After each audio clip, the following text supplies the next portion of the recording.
First qualifier is on the track. Stealing bases, Wade Myers. Beth with John McKenzie. Mexico Gal, Nick Oakes. Rockin' Novel with Kenny Murphy. Check Your Chip, Greg Bailey.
First of three qualifiers lining up, stealing bases. Beth, Mystical Gal, Rockin' Novel. Check Your Chip. Here they come. Fast track, 19 degrees.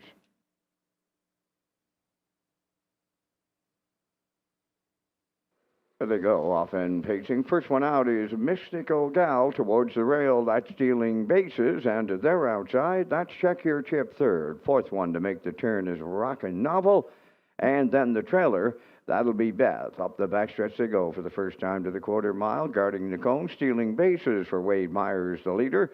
Second, that is Mystical Gal, up and on the move third. There goes Check Your Chip, and he's after the leader now. Back into fourth, Rockin' Novel, and trailing this field fifth. That is Beth. They pass on the first quarter, and driving on the outside, Check Your Chip is set to clear 29. And a 1 was the front quarter. Now in second is stealing bases. Around the turn third, Mystical Gal. Fourth is Rocket Novel. Beth continuing to trail. Through the stretch and the new leader towards the half mile. Check Your Chip took over. Now here comes Mystical Gal. On the move and going right on after that leader. Stealing bases now in third. Racing from fourth, Rockin' Novel. Beth trails fifth. Halfway home in qualifier number one in 59 and 2. Rounding the paddock turn, approaching on 5/8. It is Check Your Chip at the rail. Mystical Gal on the outside second. Back into third. Stealing bases. Rockin' Novel heads to the outside from fourth. And Beth continuing to trail. 3/4 the next stop, and Check Your Chip will lead the field there. Mystical Gal back on the pylon second. Now in third. Rockin' Novel. Beth has taken over fourth. Backpedaling fifth. That is Stealing Bases. 1:29 and 3, the 3/4 time. And they're set to sail on down the home stretch, led by Check Your Chip. Mystical Gal leads second. Rockin' Novel third. Beth closing up fourth. And Stealing Bases fifth. On the wire next, it is Check Your Chip for Greg Bailey. Beth rallies up on the outside. Might have been second against Mystical Gal towards the rail. Time for the mile in 1:59 and 3.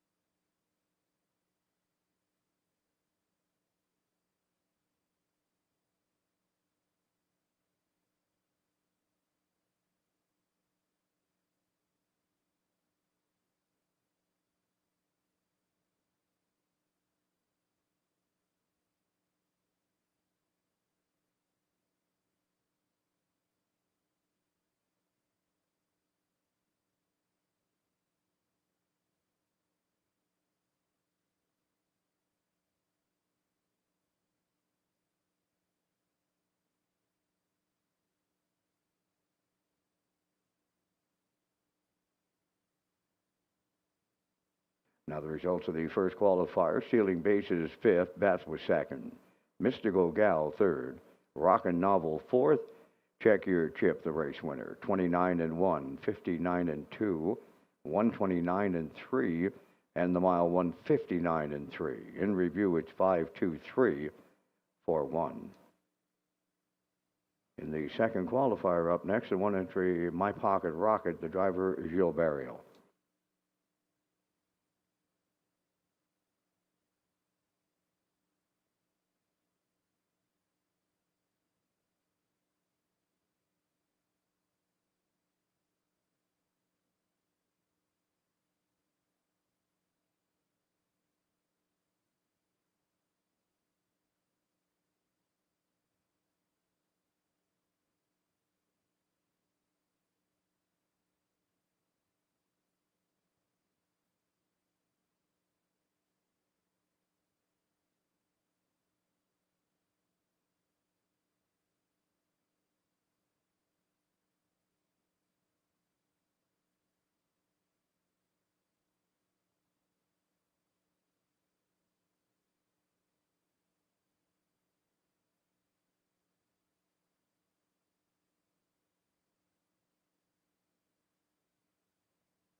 Trotters for the second qualifier on the track. My Pocket Rocket, the 1, Joe Barrio.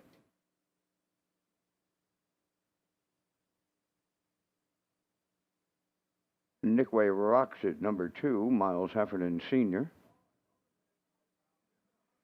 New Legacy 3, John McKenzie. Rocket Blast 4, Corey McPherson.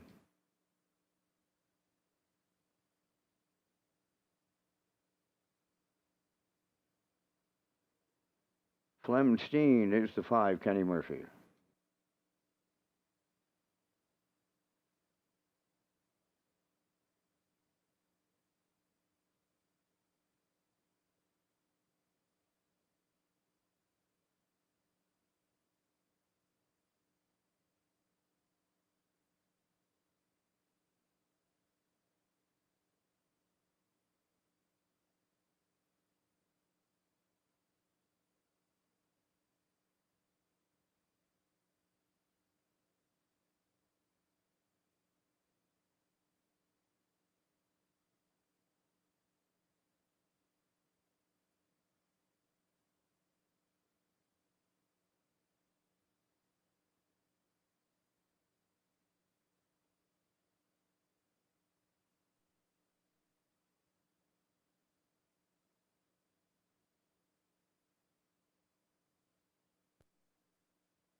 We have a group of trotters in our second qualifier. They're lining up. My Pocket Rocket, Nickway Rocks It, New Legacy, Rocket Blast, Flemstein. Here they come.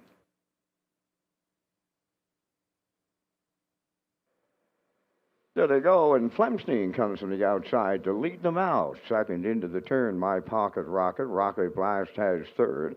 New Legacy is in between horses, and towards the rail, Nickway Rocks It, rounding the first turn. And a newcomer to Charlottetown on the trot, that is Flemstein for Kenny Murphy. By 3 in the early going, My Pocket Rocket got away second. Now third, Nickway Rocks It.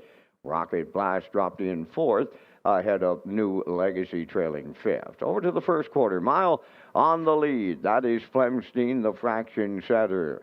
My Pocket Rocket gives chase second. Then in third, that's Nickway Rocks It. 31 seconds flat was the quarter. Racing from fourth is Rocket Blast, and New Legacy trails the field fifth. Down the stretch for time one towards the opening half mile on this fast track, the leader at the midway point, Flemstein.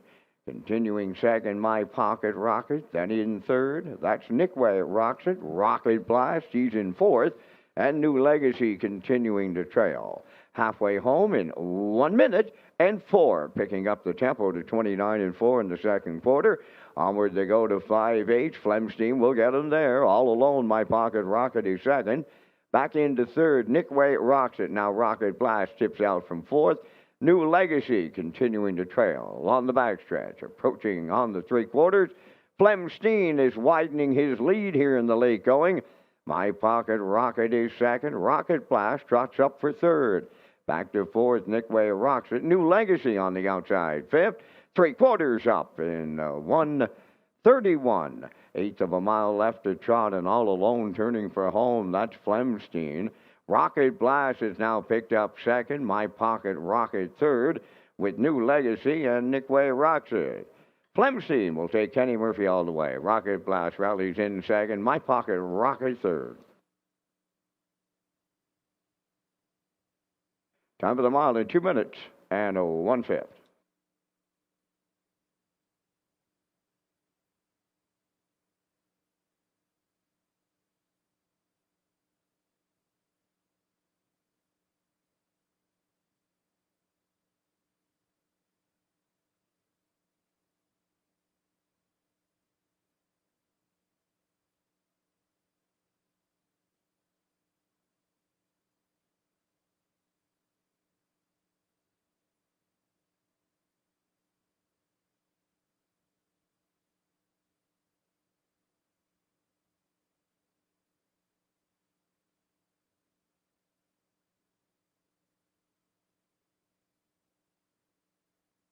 Now the results of the second qualifier.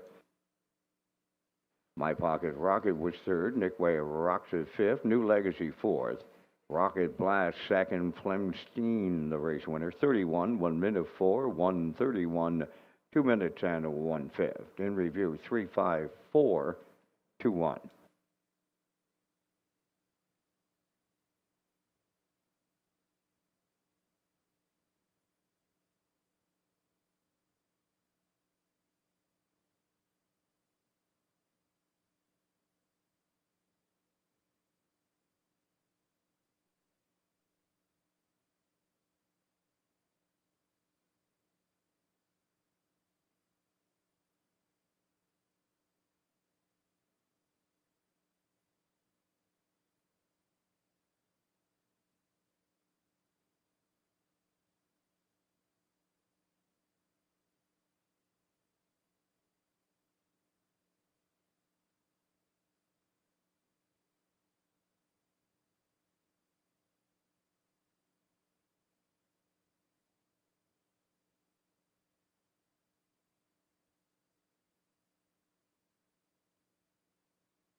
Third qualifier on the track, one Shadow's Terror now gets out of Myrner.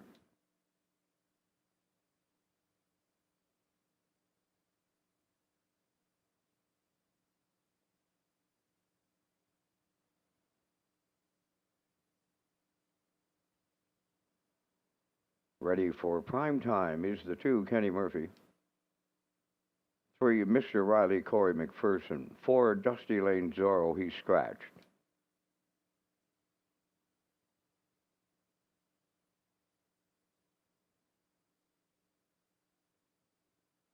Now the 5, Bad Girl Bridget, Jason Hughes.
Third qualifier, Shadow's Terror, ready for prime time. Mr. Riley and Bad Girl Bridget, here they come.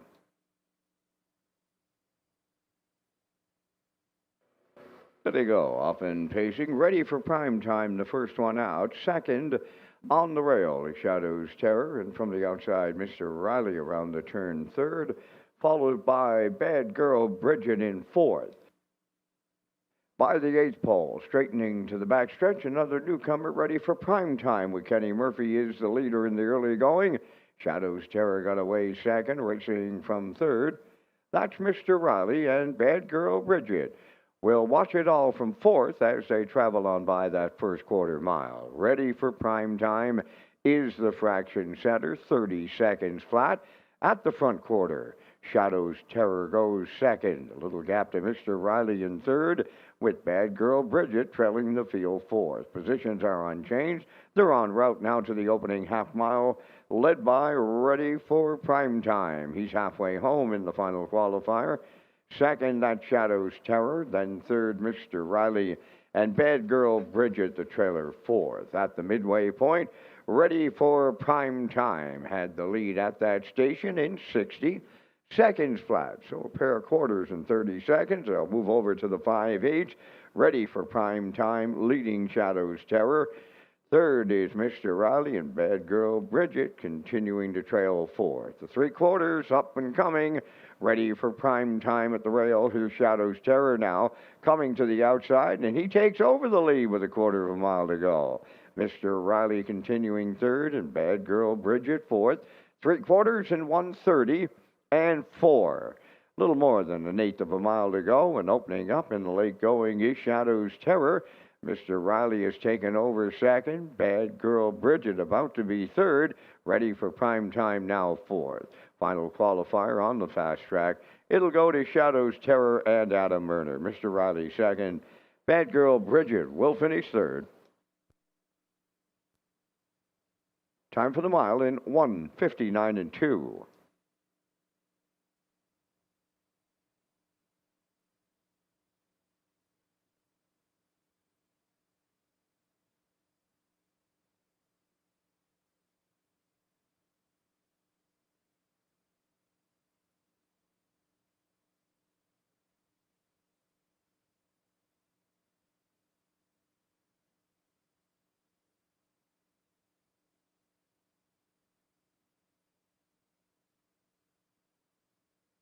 Now the results of the third qualifier. Shadow's Terror, the winner, Ready for Prime Time, fourth. Mr. Riley was second. Dusty Lane Zora was scratched. Bad Girl Bridget third. 31 minute, 1:30 and 4. And the mile 1:59 and 2. In review, 1:42, scratch 3.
come. Post time.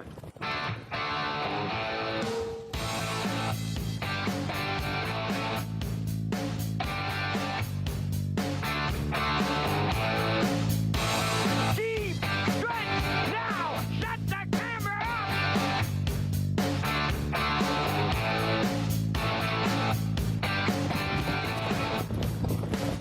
Broadcasting live from Prince Edward Island, this is Race Day.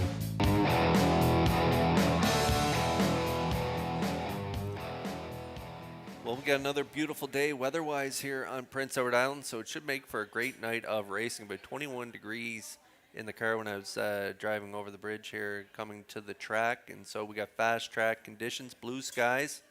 Again, just an excellent night for racing. We got a baker's dozen for you tonight. Our feature comes up in the 12th. Hi, everyone. It's Kurt Hughes here at the HBI broadcast desk.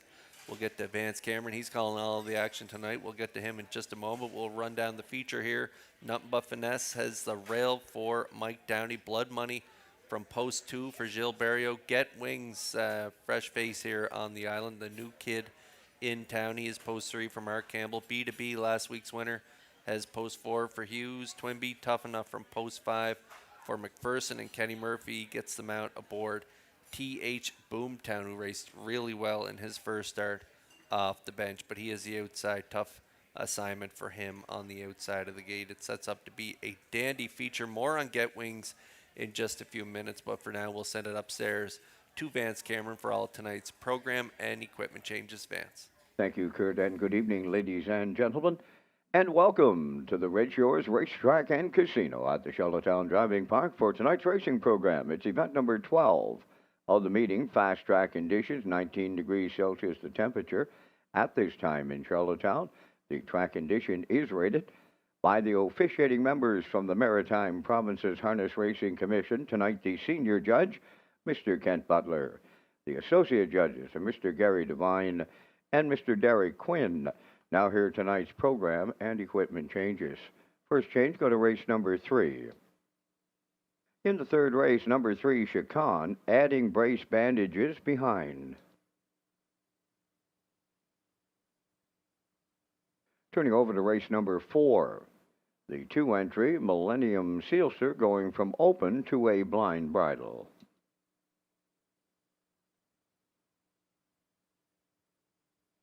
Turning over to race number 5, featuring our first super high 5 of the night.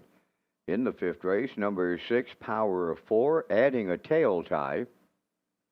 Number 7, Moonlight, will go from an open to a blind bridle.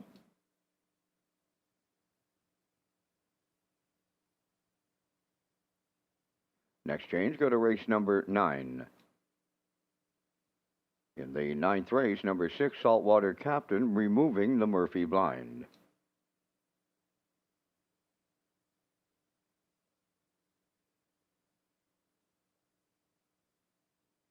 Final change on tonight's program is in the final race. That's number 13. In the 13th race, number 5, Max Patrick, will go from an open bridle with cheek rolls and races tonight in a blind bridle. That wraps up the changes at this time on tonight's program. The pari-mutuel wickets are open and selling. Race 1 post time set for 6 p.m. That'll leave you 26 minutes to make your first race selections. Race Day Live continues from Charlottetown, Prince Edward Island. Welcome to our on-track and off-track customers. In the spirit of reconciliation, we acknowledge that the land upon which we gather is unceded Mi'kmaq territory. Abogwed, Mi'kmaq is covered by the historic treaties of peace and friendship. We pay our respects to the indigenous Mi'kmaq people who have occupied this island for over 12,000 years, past, present, and future. Ladies and gentlemen, please rise, if you are able, for the playing of our national anthem.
back to Race Day Live.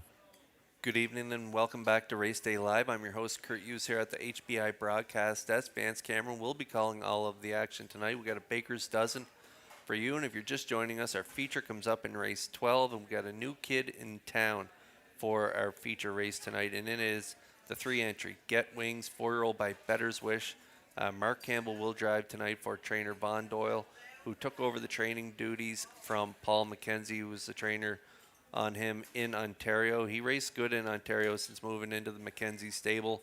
He swept the valedictory there back in December, January last winter, and then he tackled the 4-year-old Open, and he was a winner 2 weeks in a row, and his last win was in that 4-year-old Open. It was back in April, and it was a season's record of 52-1. So we're going to take a look at that replay right now. Showing the way on top. SOS Sports Bet shadows the leader in the pocket. The Magic Moment third. Century Lucifer is fourth. Winchester Phoenix still fifth in front of RB's Tenacious T. First movement we get, it's Paul Davies from the back with Mama's Work of Art. New trailer starting up at Aquinas Hanover. Halfway home in a tepid 57 flat for leader Get Wings. SOS Sports Bet pacing along with that favorite in second with the Magic Moment. Ready to strike from third. Century Lucifer still to the inside. On the outside, Mama's Work of Art getting closer as McNair pulls the trigger now out of the deuce. He says, I'll take my shot with SOS Sports Bet. And here he comes to challenge the favorite Get Wings. 3/4 in 126. And Get Wings and SOS Sports Bet throw down here in the stretch. They're two clear of the Magic Moment, who's third, then Century Lucifer, RB's Tenacious T with pace up the inside. Get Wings inside, SOS Sports Bet on the outside is only at the wheel. Get Wings still had more in reserve, and Get Wings is going to repeat and deliver at 1-2. SOS Sports Bet second, third to the Magic Moment, RB's Tenacious T up the inside fourth in 152-1.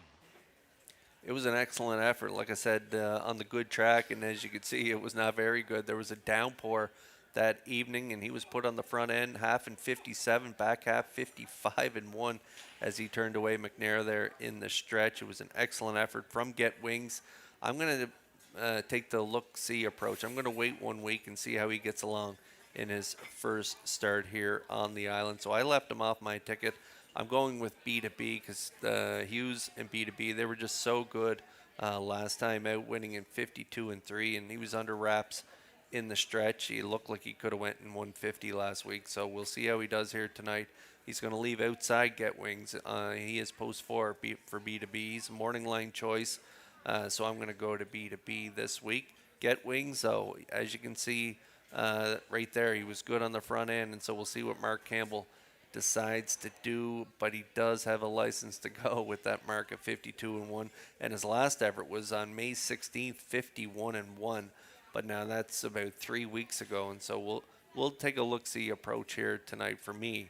But if you like him, he is 6-1 on the morning line. Again, that race comes up in race 12 tonight. It's an excellent feature, a field of 6, and so it should be a good one. We'll be back in just a moment with the Isle Pick 5 as we kick it off in the opener, and I'll give you my rundown of my Isle Pick 5 ticket.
Okay, there's a quick look at our Isle Pick 5 tickets here. Low 15% takeout on that wager, and a guarantee pool of $2,000 in leg number 1. Going to go with the 3 Windermere Brick coming in off that strong performance in Atlantic Sire Stakes A action. A winner on the front, 55-2, 27-3. closer. So I like him in that opening leg. Over in race number 2, going to go with the 4, Geisha's Treasure. Now this one was on the front end last time out, had post 5 on that day. Moves in 1 spot, so I think that will help. Got to the front last time out. A little tired late in the mile, ended up 4th and 57-2. But I think if Mark can get to the front tonight a little easier and get a well-rated mile under for this one, I think Geisha's Treasure could go all the way there in race 2. Over in the third race, this is more evenly matched kind of group. I went with Fire and Blood, the 4 for Mike Downey, 3-year-old colt by Blood Money. He was coming in off a good third and 56-2, closing quarter 28. So I elected to go with the 4 in that third leg. Over in race 4, I went with the 5, No Mo Fear. This guy was parked the distance last time out. He had post 7. He was parked on the outside. He was second over. He was covered up, and then he made a 3-wide move up the backstretch and just drove off to win by 9.5, 57-4, 28-3 closer for Adam Murner on that day. So I think No Mo Fear can go back-to-back there in race 4. And then I'm going to close it out with the 2, Rymar Jimbo. Great starting spot for Rymar Jimbo. When he gets to the front, he is super tough to beat. It's at the bottom level, and so he's a much better horse than he's been showing in his last few starts. And like I said, he's had outside posts, unable to get to the front, but when he does, he is really tough to beat. So I think he can get there for Kenny Murphy in that 5th race. That's the way I see it setting up in my aisle pick 5. Post-time picks, that's Peter McPhee, looks at 3-3-5-5-2, and the classifiers aisle pick 5 is 3-4-5-7-3. Again, it kicks off here in the opener, so good luck if you're playing along with the aisle pick 5.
First race enters the track on parade. Number 1, Choose Me, owned by Lauren Larkin of Mount Herbert, trained by Jennifer Doyle. Kenny Murphy drives.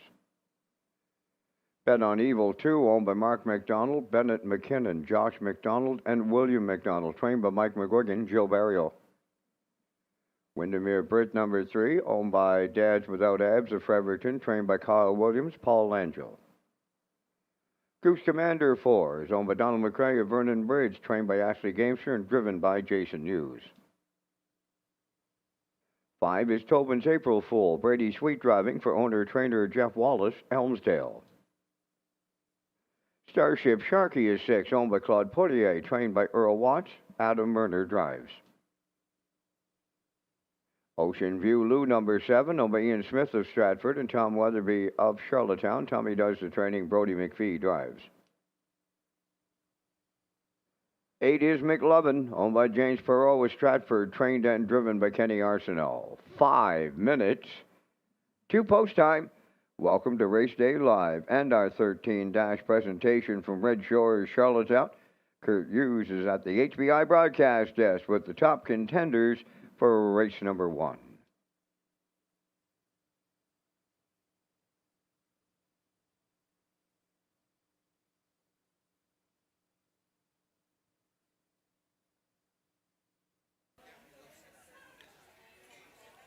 Okay, full field of 3-year-olds here to open things up on a beautiful Saturday evening, and we got some good-looking sons of Somewhere Fancy, and that's what I like in my part of my triactor here. I like Windermere Brit on top, 3-year-old gelding by Somewhere Fancy out of that Ark Colony Dam, Heart of Windermere. And how good was he in his first start? Incredible. In Summerside there on May 24th, had post 3, same post as tonight, right to the front, 55-2 was his race time, 27-3 closer, and that's his lifetime best, and he got it right in his last start. And so typically I love that angle. A horse that took a life mark the week before, I always go back to them again the very next week. Dads Without Abs Stable is the owner, Kyle Williams the trainer, Paul Langell in the seat. He was in the seat for that impressive victory last time out. He even had that nice qualifier with a closer of 27-4, so he looks ready to rock again tonight. So I'm going to put him on top at 3-2.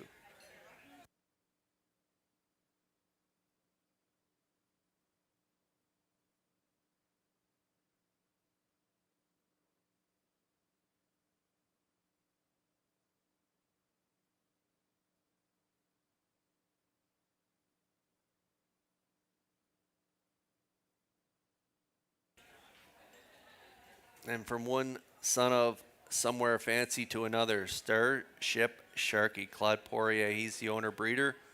Earl Watts, the trainer. Adam Murner in the seat. Adam was in the seat last time out. How good was that mile?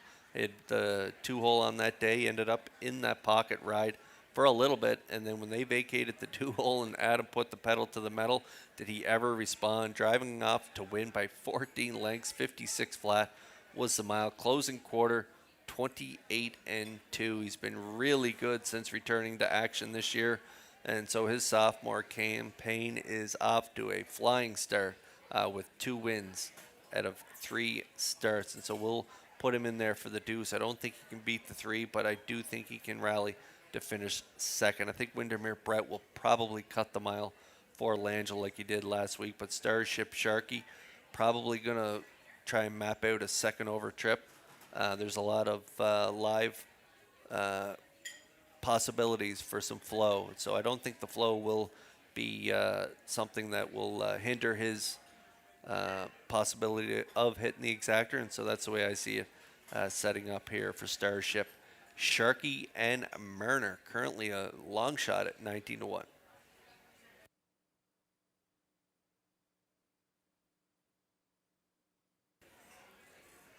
And to complete my Somewhere Fancy triactor, I'm going to go with another good-looking son of Somewhere Fancy, and that's Goose Commander out of the Ashley Gamester stable. Jason Hughes driving a good third last time out in that A stake. Third to Windermere Brett.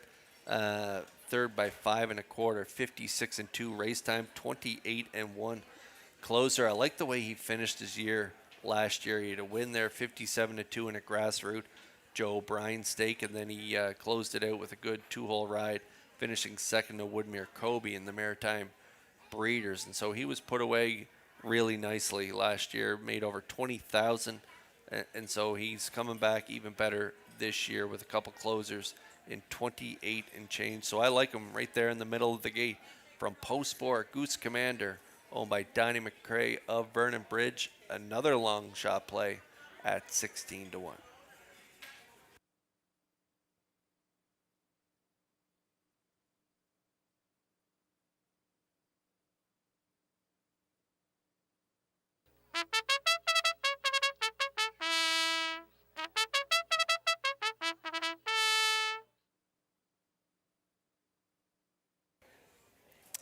Okay, we're getting close here in the opener. Another one you may want to take a look at is the 8 right there. Kenny Arsenault trains and drives the 8 McLovin, 3-year-old gelding by McWicket. Boy, does he love Red Shores. Didn't do so well in Ontario, but since he's come back home, he looked like he was shot out of a cannon there. 3 starts back where he rallied to finish second by quarter length. Closing quarter, 26-4 for a mile of 59-1. He followed it up with a nice win in 56-3, and then a good second to Cattle Call last time out, 55-1, 29 flat. I really like this 3-year-old by McWickett, but I just think he's on the outside of the gate, post 8, could run into some traffic. He may end up, third or fourth over in here, and so I'm going to leave him off my top 3, but I wouldn't be surprised if he was right there at the finish. 2-1 currently.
Thirteen dashes on tap tonight. We kick it off with a dandy full field of 8 assembled here. Great group of sophomores. This looks like a Joe O'Brien Gold Division. Vance, up to you for the call. Some pretty impressive colts in here, as you alluded to, Kurt. They're lighting up in tonight's opener. Choose me, Bet on Evil. Windermere Brit, Goose Commander, Tobin's April Fool. Starship Sharky, Ocean View Lou. McLovin, closest to you's on the outside. Here they come. McLovin made a break prior to the start. There they go. Off end pacing. Tobin's April Fool, Windermere Brit, and up the rail. Choose Me are leaving out. Goose Commander's there between horses. Donald on the inside. That's Bet on Evil to race from fourth. Now coming up fifth is Starship Sharky. Off stride on the front end. Choose Me jumped it up. Windermere Brit has the lead. Up and out of on the outside. That's Starship Sharky now. He's about to take over. In line to Adam Murner. That's Starship Sharky quarter pole leading. Windermere Brit is second. Now in third, Goose Commander fourth. That's Bet on Evil. Tobin's April Fool has fifth. Then in sixth is Ocean View Lou. McLovin seventh, followed by the trailer. Choose Me, 29 and 1. The opening quarter, and off the turn they come in straight alignment on route to the half mile, led by Starship Sharky. He'll get them halfway home in tonight's opener. Windermere Brit goes second. Goose Commander is their third. Fourth, Bet on Evil. Ocean View Lou moving out fifth. Tobin's April Fool sixth. McLovin outside of seventh, followed by the trailer. Choose Me, 59 seconds flat was the half mile. Arriving at 5-8, Starship Sharky the leader. McLovin went off stride, and he took Choose Me out of it. On the back stretch for time 2 to 3/4, led by Starship Sharky. Windermere Brit second. Ocean View Lou on the outside third. Goose Commander at the rail fourth. Tobin's April Fool on the outside fifth. Bet on Evil is sixth. The 3/4 in 1:28-3. We've got a sprint to the finish to open it up here this night. The leader, Starship Sharky. Windermere Brit on the outside second. Goose Commander third. Deep stretch. Now, Windermere Brit will get there on the end of it for Paul Angel. Starship Sharky was second, Goose Commander third. And the time for the mile in 1:56 till closing quarter went 27-4.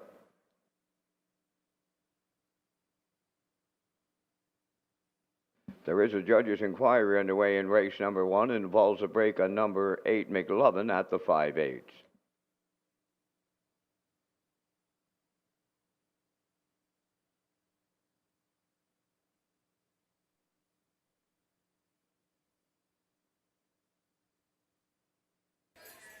Okay, well, we got the try. Not exactly how I drew it up. Almost looked like Langell may have gave the nod to Murner before this one because he was looking for him really early, and Murner kept the pedal to the metal until they got to the front. And so I thought maybe Windermere Britt would be cutting the mile tonight and Starship Sharky coming from off the pace. But Langell and Murner hooked up early, and they little give and go there with the Starship Sharky getting to the front. 29 and 1 soft fractions for this group of 3-year-olds. 59, 128 and 3, and thought maybe he had the race stolen, but no, the pocket sitter Windermere Britt and Langell, they're going to get up for the win.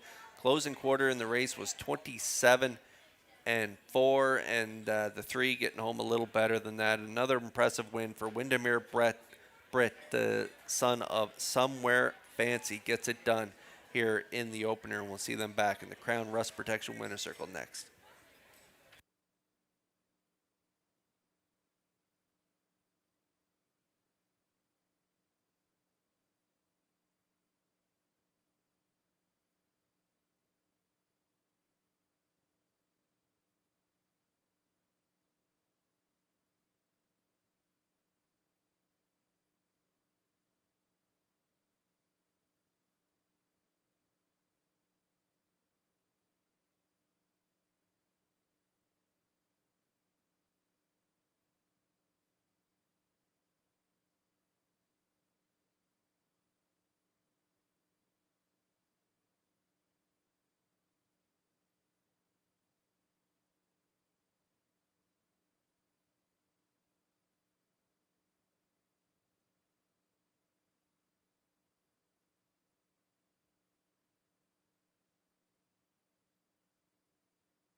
Here comes Windermere Britt to the Crown Rust Protection Winner's Circle from tonight's first race. Big pacing gelding, 3 years, the son of Somewhere Fancy. Off the Art Colony Dam, Heart of Windermere. Owned by Dads Without Abs of Fredericton, bred by Windermere Farms of Springvale, trained by Kyle Williams. Paul Langell along for the ride. Mile in 156 and 2. Windermere Britt in the Saturday night opener at Charlottetown.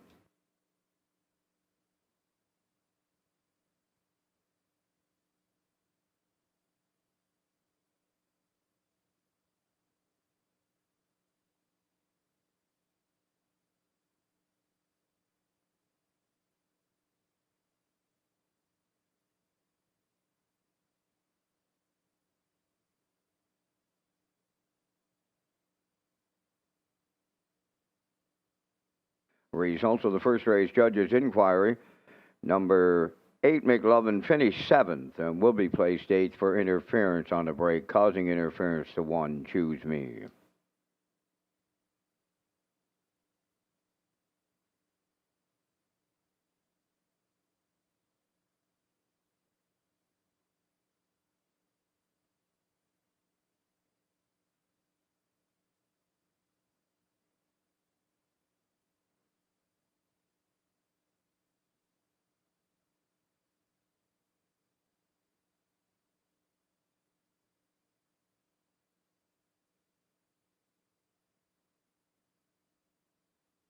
Now, the official results from the first race. Choose Me finished 8th, was placed 7th.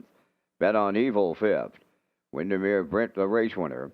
Goose Commander 3rd. Tobin's April Fool was 6th. Starship Sharky finished 2nd. Ocean View Lou was 4th. McLovin finished 7th, was placed 8th for interference on a break. The fractions 29 and 1, 59, 128 and 3, and the mile in 156 and 2. In review after the placing, 751, 362, 48.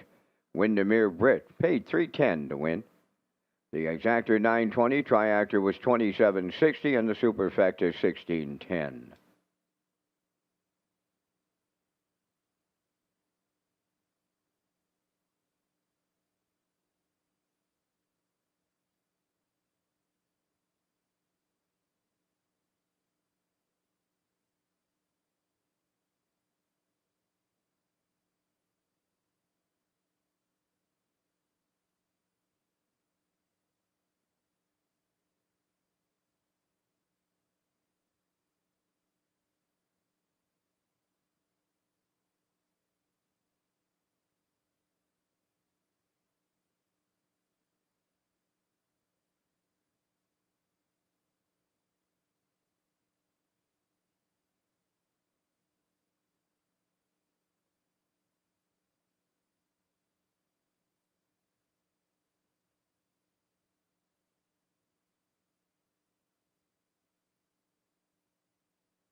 Great trip by Windermere Britt in the opener for the Somewhere Fancy Triactor of 27.60. They get it done on the pocket ride here tonight, 56 and 2. Want to tell you about HPI PEI rewards. Red Shores is pleased to offer HPI rewards for PEI customers. Players can now wager on Summerside and Charlottetown live racing and earn points. You can convert those points to cash or earn points for other exciting offers. Sign up and play the horses through HBIBet.com and the new HBI Rewards program for PEI.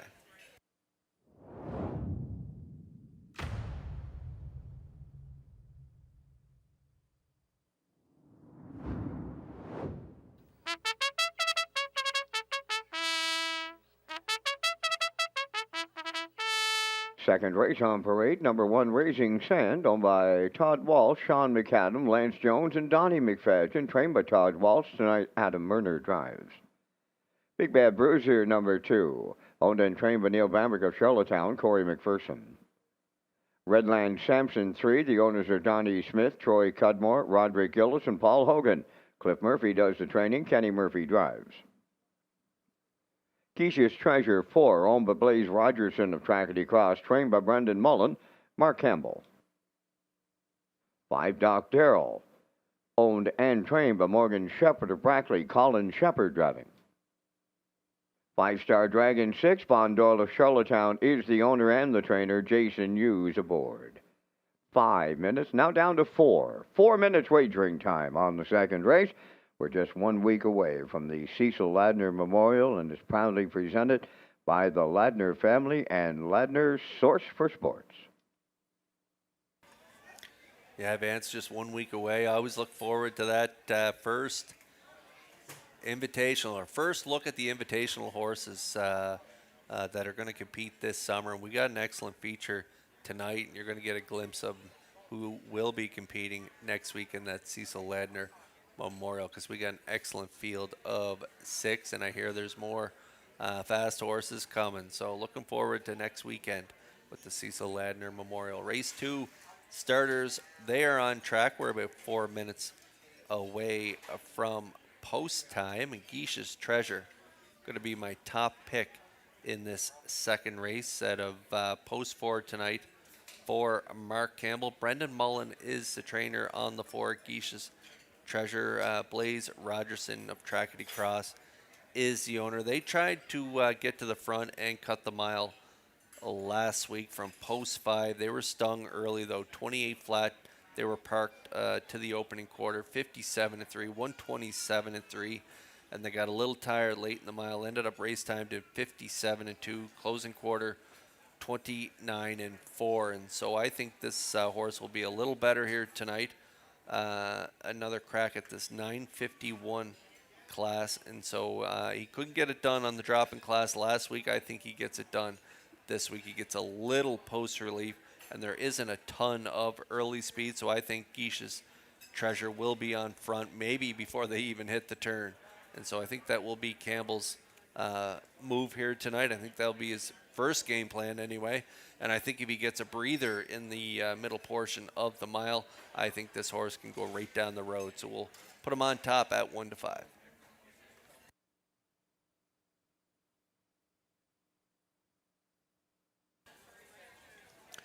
And for second and third, it is really, really wide open. I've elected to go with the 2. Big Bad Bruiser coming in off pretty strong summary. If you look down his lines, he's got a win and 3/3 in his last 4 starts. Most of those, though, coming at our bottom level, the 301s. He jumped up last week at the non-winners of 661, and he was able to rally to finish second. Big Bad Bruiser gets a new driver, though, tonight. Corey McPherson in the seat aboard Big Bad Bruiser for Neil Bambrick. And so we'll see if he can round out my exactor play. He's got a good starting spot here tonight, and so we'll put him in there for the deuce at 11-1.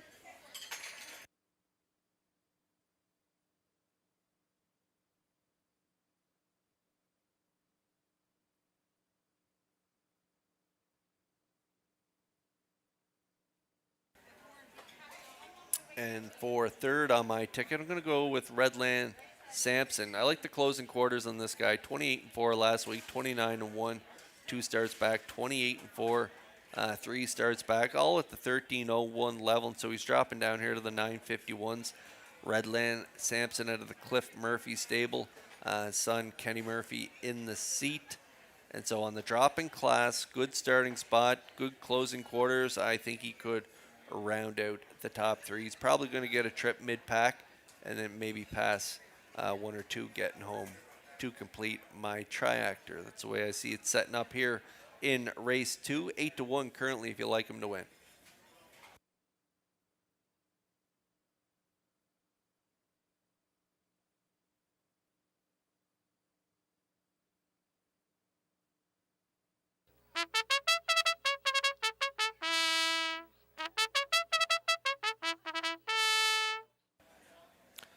Some other good options in here. Adam Erner, he had been driving Big Bad Bruiser, driving Raisin Sand tonight, so maybe he likes his chances on the rail aboard the 7-year-old gelding by Sports Rider out of the Todd Walsh stable. Shows good trips, 56-4, 3 starts back, 58-1 last time out at this 951 level again tonight. Should get a dandy trip along the rail. Could be part of your exotic plays here. Raising Sand 7-2.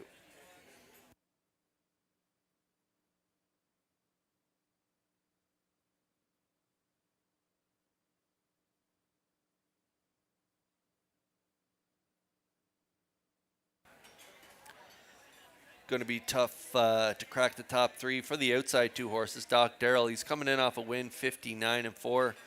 Colin Shepard driving for trainer Morgan Shepard. She's also the owner from Brackley.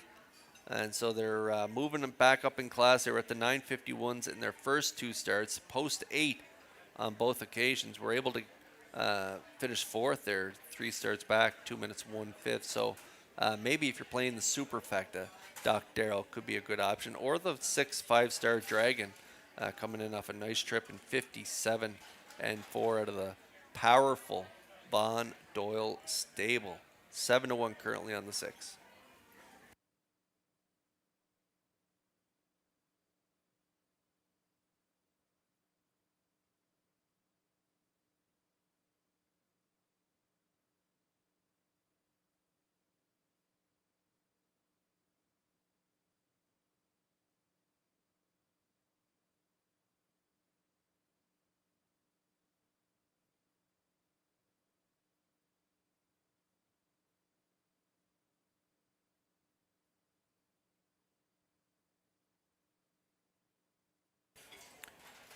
Geish's Treasure looks like the one to beat in here at 3-5 on top of my ticket as the Metro Home Building Center starting gate gets rolling here for race 2. We'll go back upstairs for the call to Vance Cameron.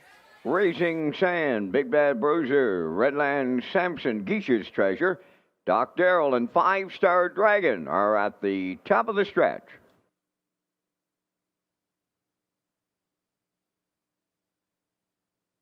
Second race, ready for a start.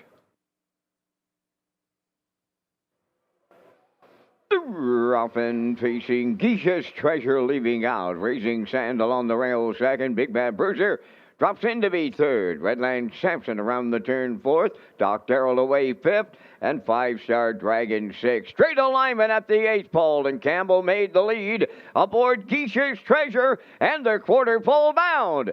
Second is Raising Sand. Big Bad Bruiser away in third. 4th, that is Redland Sampson. Then in 5th, it's Doc Darrell. Trailing 6th, 5-star Dragon on by the opening quarter mile in Geish's Treasure. The post-time favorite shows the way, 28-2, a solid opening quarter. 2-hole ride belongs to Raising Sand along the inside third. That's Big Bad Bruiser. Redland Sampson, he's in 4th with Doc Darrell 5th. And trailing 6, 5-star Dragon positions unchanged, and they're halfway home, led by Geish's Treasure. Raising Sand gets the 2-hole ride with Big Bad Bruiser now closed up from third. 58 seconds flat. The halfway home time. Redland Sampson on the turn fourth. Continuing fifth is Doc Darrell with Five-Star Dragon. Up the backstretch they go. No one can find a right line in here. It is Geach's Treasure. Now by 2 on Raising Sand second. Big Bad Bruiser third. Fourth is Redland Sampson. Doc Darrell, he tipped out from fifth. Trailing sixth. Five-Star Dragon, the three-quarters up in 1:26 and 4. They're rounding the top turn for the final time. Eighth of a mile out. He's clear by 5. He's Geach's Treasure homeward bound. Raising Sand on the inside second. Big Bad Bruiser third. Redland Sampson. Geach's Treasure by open lengths for Mark Campbell. Raising Sand will hold second. Big Bad Bruiser up third. 1:55 and 1.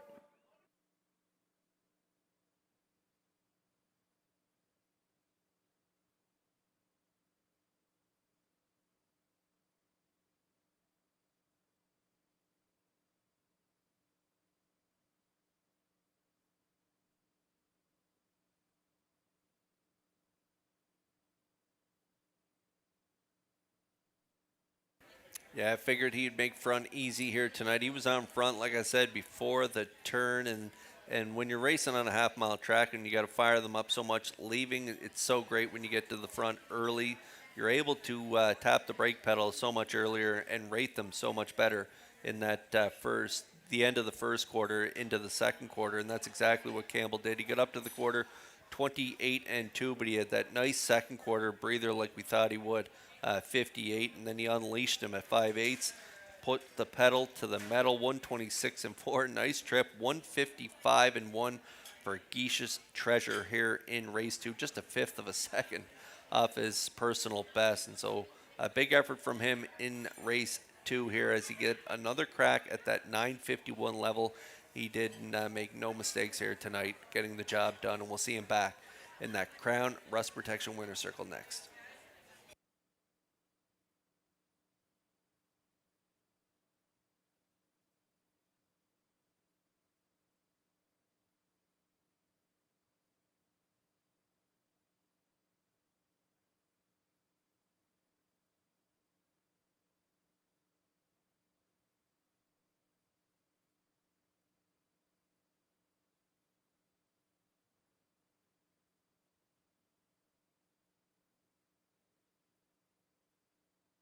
Geach's Treasure in the second race winner's circle by pacing gelding 5 by State Treasurer from the Sports Writer Dam, Southwind Geisha, owned by Blaze Rogers and Attracty Cross, bred by Limco Incorporated and Vic Putty, trained by Brendan Mullen, Mark Campbell, along for the ride. The mile 1:55 and 1.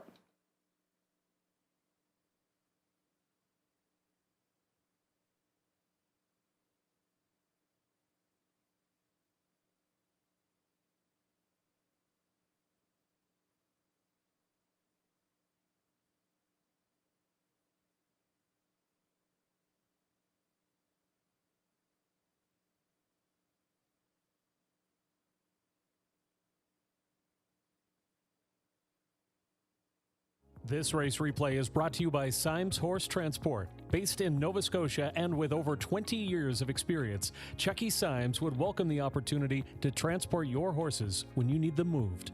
Operating 2 rigs, Symes Horse Transport offers safe, feasible, and timely trucking in Canada and the U.S. Symes Horse Transport is a commercially covered horse carrier. They also buy and sell horses.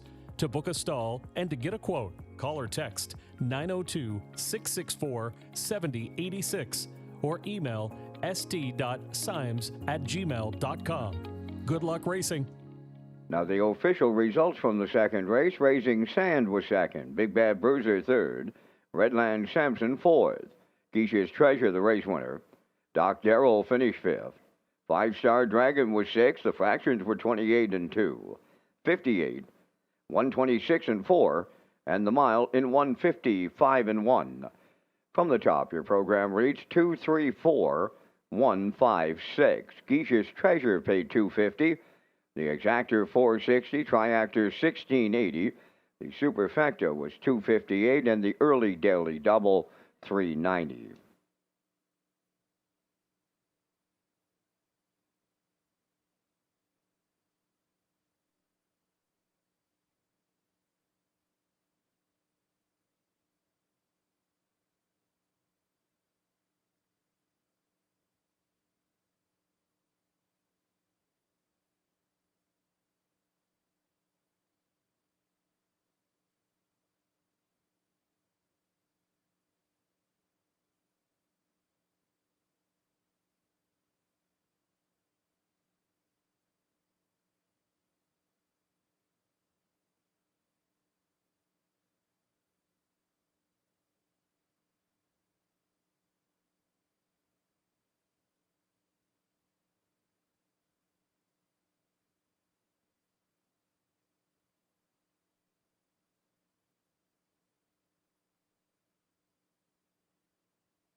2026 Gold Cup and Saucer Grandstand seats go on sale Thursday, July 2nd. Tickets are $65 each and includes a race program, food service in the 1888 Lounge, wagering voucher, and prize draws. To purchase tickets, call the Eastlink Center box office at 902-629-6625 or visit eastlinkcenterpei.com. And price does not include admission to the grounds.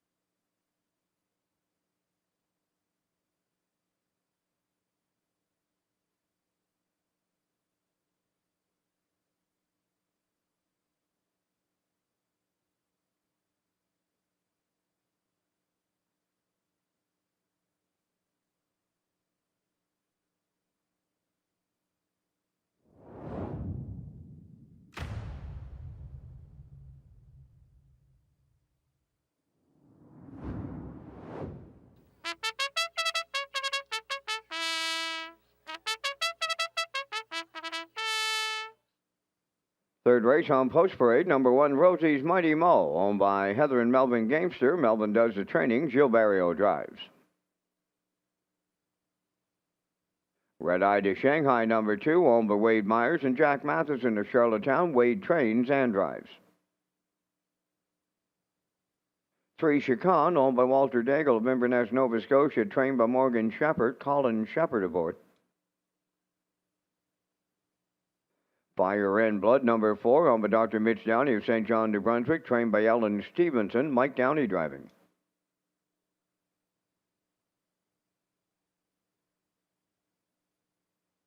Big Pond Cash, number 5, owned by Matt and David Burke, Ryan and Everett McLeod, trained by Earl Watts. Mark Campbell. Roll with the Warden 6, owned by Elmer Fallon and Tara Baird, trained and driven by Corey McPherson. 5 minutes to post time. 8 of the top drivers in Atlantic Canada will compete in the Regional Driving Championship on Tuesday, June 23rd at Red Shores, Summerside. That's right, Vance. Gilberto, Mark Campbell, Mike Downey, Paul Angel, Keith Legg, Corey McPherson, Zach Mullins, Mark Pezzarello will all compete for that to move on to the Nationals. And post time for that race card is 6 p.m. again on Tuesday, June 23rd.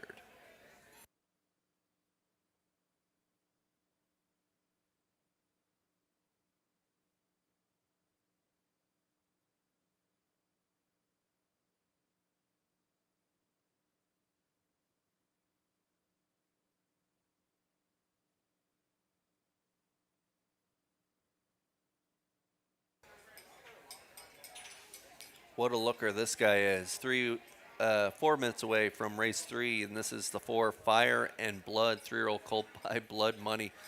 Does Blood Money ever stamp them?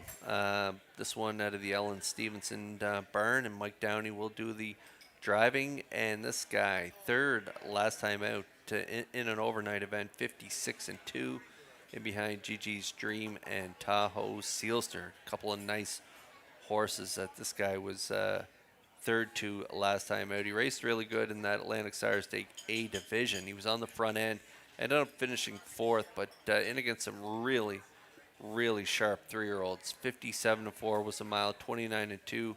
Darby's Fancy, 0-260. And Sporty Anthony, top colt from last year, also in that top 3 last time out. This guy was just out of the top 3, finishing 4th. And so he's had a real good start to his season. He's got 3 for 5 in the top 3, and he's got over $4,000 made so far. I think he can get it done here in this overnight event. Fire and Blood, he's got a good starting spot. He'll most likely come from off the pace again, and I like the way he closes when he comes from off the pace. 28 flat the last 2 tries from off the pace. We'll put him on top at 2-1.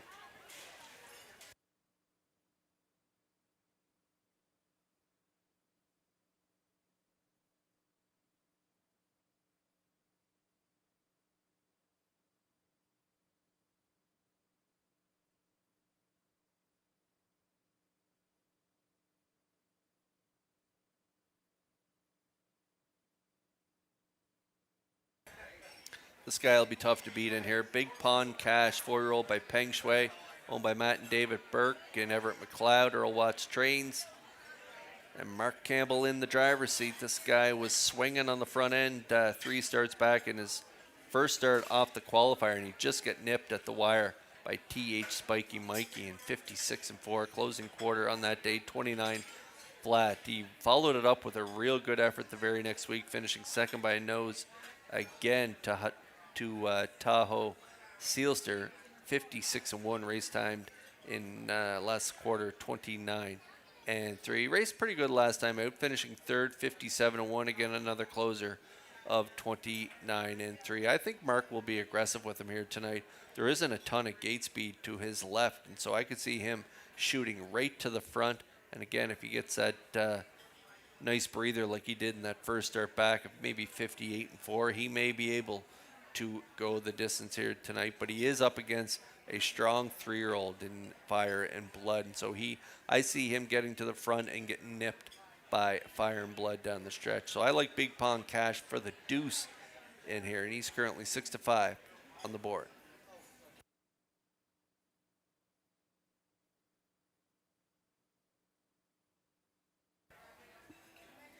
And you can't go wrong for a horse for third in here. Just close your eyes and pick one.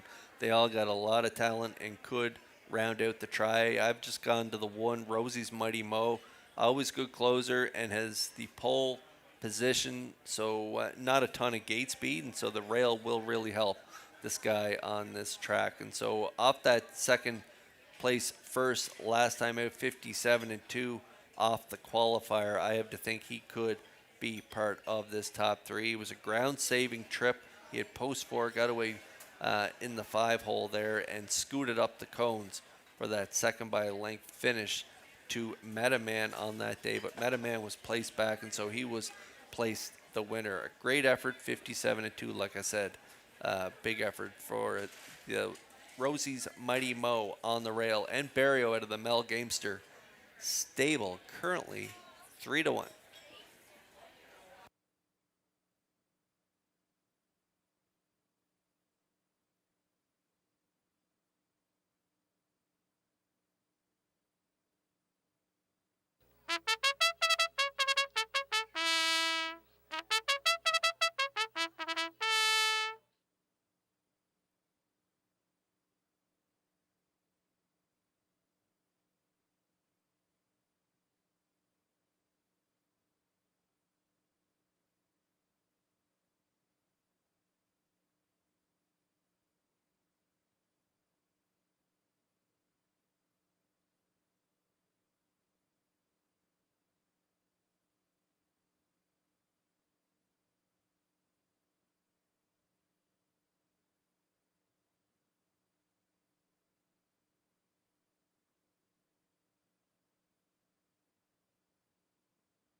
Countdown clock ticking away here in race 3. The starters, they're lining up in behind that Metro Home Building Center starting gate. Let's return for the call to Vance Cameron.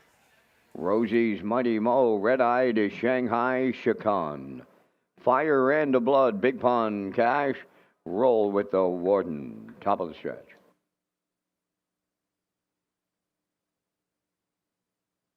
All lined up and approaching a start.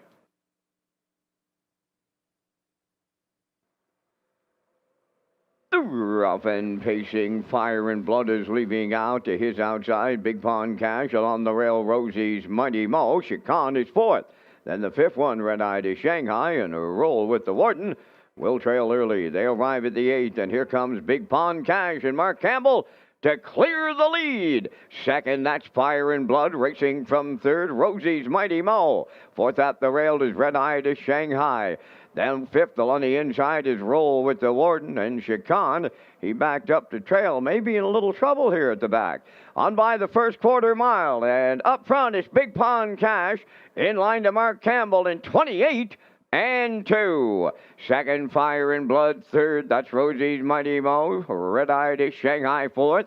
Fifth is Roll with the Warden, and Chican has been pulled up on the backstretch. They're halfway home in tonight's third, led by Big Pond Cash. Racing from second is Fire and Blood, Rosie's Mighty Mo. Continuing third, Red Eye to Shanghai fourth.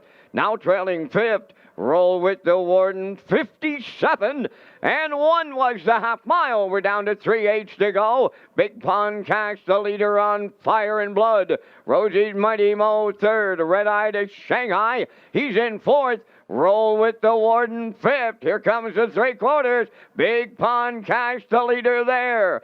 In the two-hole, Fire and Blood getting a textbook two-hole ride. Rosie's Mighty Mo has tipped out third. 3/4 in 1, 26 and 3. Eighth of a mile out. Big Pond Cash turning for home.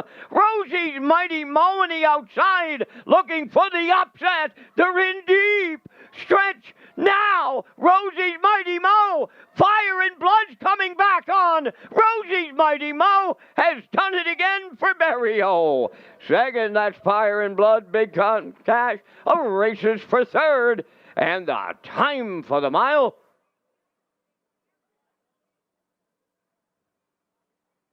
1:55.3.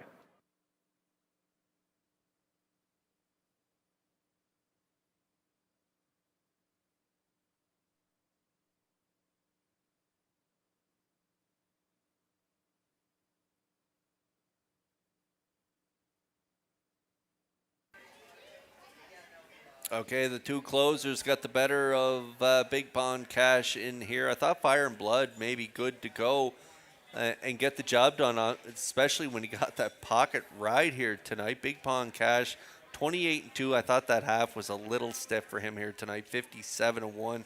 If he had got there 58 and a piece, maybe he would have a little more left in the tank down the lane. But off that half, 57 and 1, I knew it was trouble for Big Pond Cash and Campbell. 126 and 3 to the three quarters. Licking his chops in the three hole. Jill Berrio with Rosie's Mighty Mo. A strong closing effort again this week. He measures them perfectly here down in deep stretch and gets the job done. 155 and 3. Big effort for Rosie's Mighty Mo as he goes back to back. Fire and Blood in the middle grabs the deuce, and Big Pond Cash rounds out the top three. Rosie's Mighty Mo and Berrio, they're back in the crown. Rust Protection Winner's Circle next. Ladies and gentlemen, there is a judge's inquiry underway in race number 3. Retain your tickets. Judge's inquiry involving the conduct of the third race going to the opening quarter.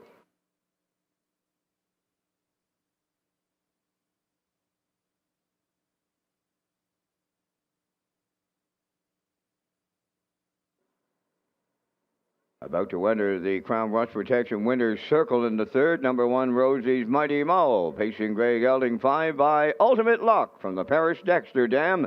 Another Rose, owned by Heather and Melvin Gamester. Heather is the breeder, Melvin is the trainer, and Gil Berrio, he's the maritime magic man along for the ride, and the horse has never been better than he just was tonight here in Charlottetown, pacing to a new race win record of 1:55 and 3. Rosie's Mighty Mo in the third.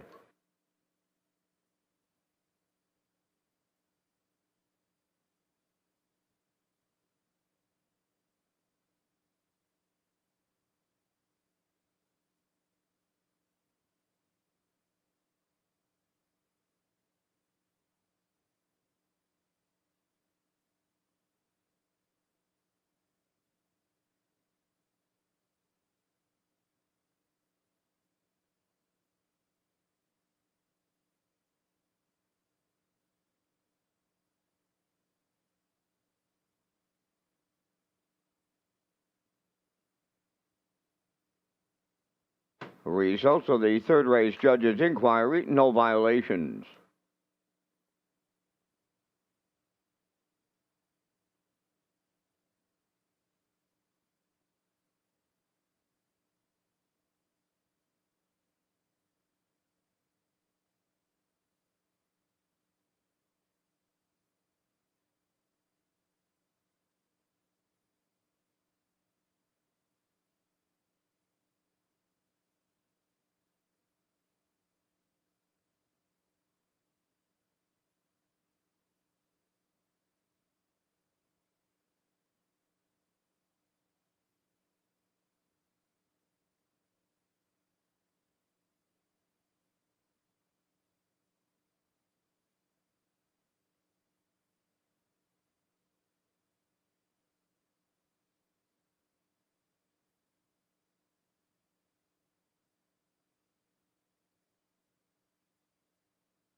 The management and staff at Red Shores want your experience to be fun and entertaining. That is why we offer information on how our games work, tips to keep your gambling fun, and available community resources. For more information, please speak to one of our PlayWise advisors or stop by the PlayWise Information Center.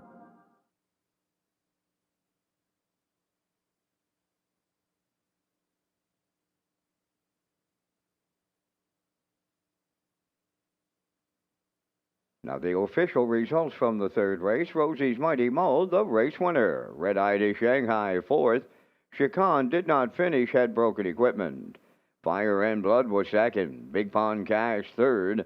Roll with the Warden finished fifth. The fractions went 28 and 2, 57 and 1, 126 and 3, and the mild in 155 and 3. In review, it's 1-4 did not finish, broken equipment. 235. Rosie's Mighty Mo paid $12.40. The exactor 30.20. The triactor was 73.20, and the superfecta 40.09.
Fourth race on Post Parade. Proud of you today. Number 1, owned by Douglas and David Neal, Keith Ford and Ben Matheson. Keith Ford trains and drives.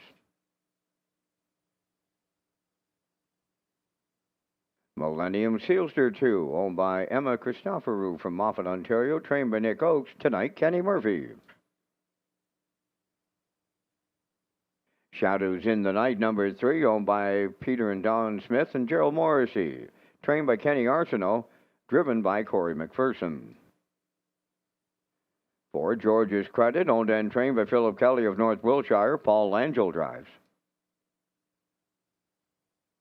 5 is No Mo Fear, owned by Paul Doyle and Darla J. of Charlottetown. Paul does the training, driven by Adam Murner. St. Charles Fireball 6, owned by Darla J. of Charlottetown, trained by Vaughn Doyle, Jason Hughes. Meta Man number 7, owned by Lyndon David O'Brien of Charlottetown. David trains and drives. 8 is Silver Hill Lightning, owned and trained by Stacy Derrer from Stratford, Mark Campbell. 5 minutes to post time. Kurt is back in just a moment, but first a message from Lee Drake, Red Shores, Manager of Racing, Marketing, and Sales.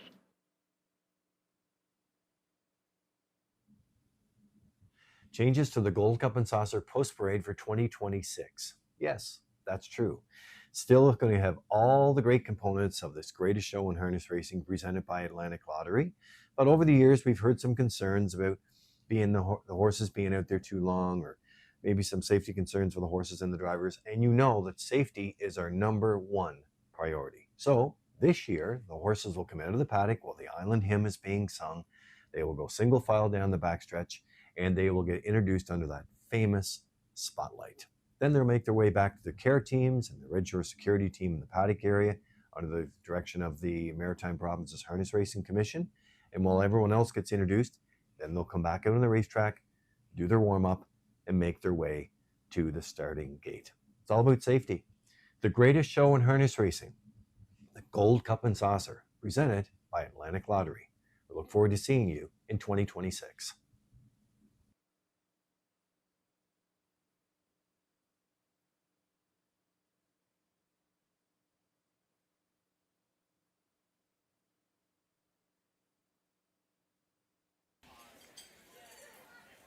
I think that's a much better way of doing it. Can't wait for the Gold Cup and Saucer this year. Just a long time for the horses to be on the track with the lights off, and so great idea by everyone around, whoever was involved in making that decision there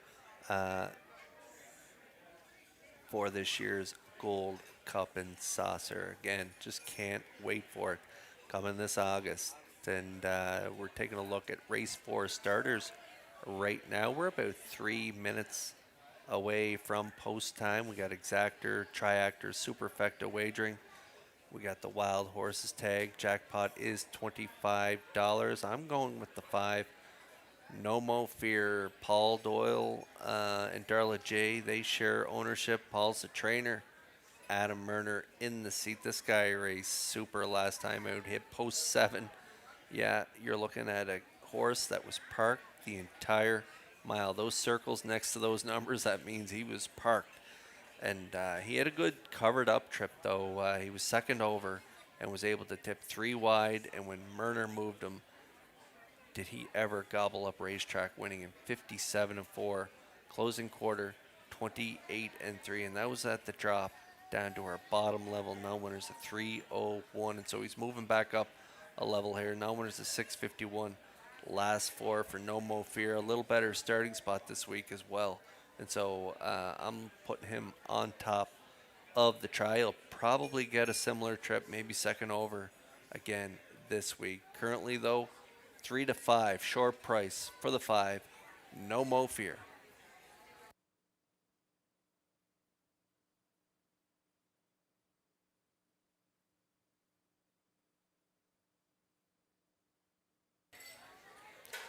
There's Metaman, this guy. He was a winner last week, but then DQ'd to 7th. He had that good 2-hole ride, vacated the 2-hole up the backstretch, and then was able to get up for the win by a length, 57-1.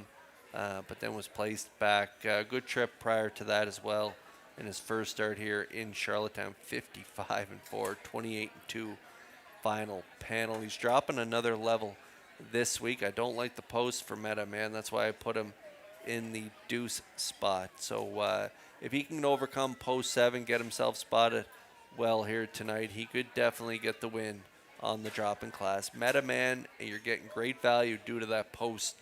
You're getting 6-1. Great price on him right now.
Three to 5 on the 5, no more fear. The 7, Meta Man, 7-2. He looks revved up for O'Brien from post 7 as the horses swing in behind the Metro Home Building Center starting gate. Let's return to Vance Cameron. Proud of you today, Millennium Sealster, Shadows in the Night, George's Credit, No More Fear, St. Charles Fireball, Meta Man, Silver Hill, Lightning outside, top of the stretch. Here they come. Rough and pacing, a host of levers in here. Shadows in the Night, Millennium Sealster. Proud of you today. 4 wide, no more fear rounding the turn. To get away in 5th, that's George's Credit. Up into 6 is Meta Man. 7, St. Charles Fireball, trailing Silver Hill Lightning. Proud of you today, guarding the cones here for Bim Ford, and they're going to be quarter pole leading on this night. Tucked away now, second, Shadows in the Night, Millennium Sealster third. No More Fear goes fourth, George's Credit fifth, 28. And to the quarter, Meta Man around the turn is 6, St. Charles Fireball 7, Silver Hill Lightning. Trailing the field, straight alignment towards the half mile. Proud of you today, the long shot leader, and he's halfway home. Second is Shadows in the Night, Millennium Sealster third. No More Fear fourth. There goes Meta Man. Starting on the outside, 5th, George's Credit 6th.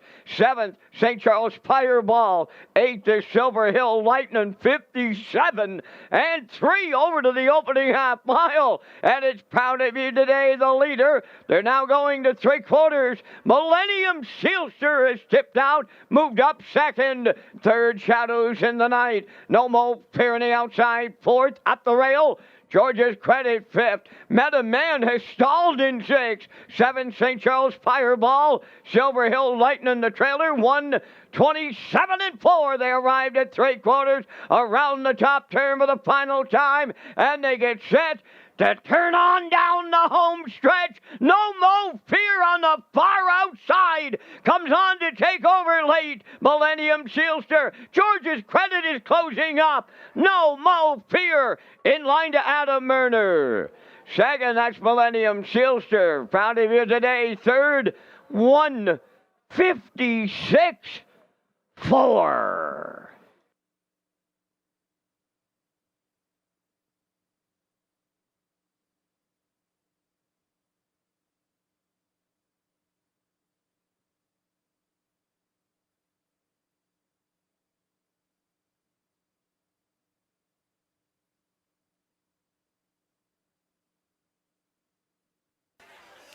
Well, proud of you today. And Ben Ford told everybody to take a seat. I want to cut it. And they did from the rail. 28 and 2, half 57 and 3.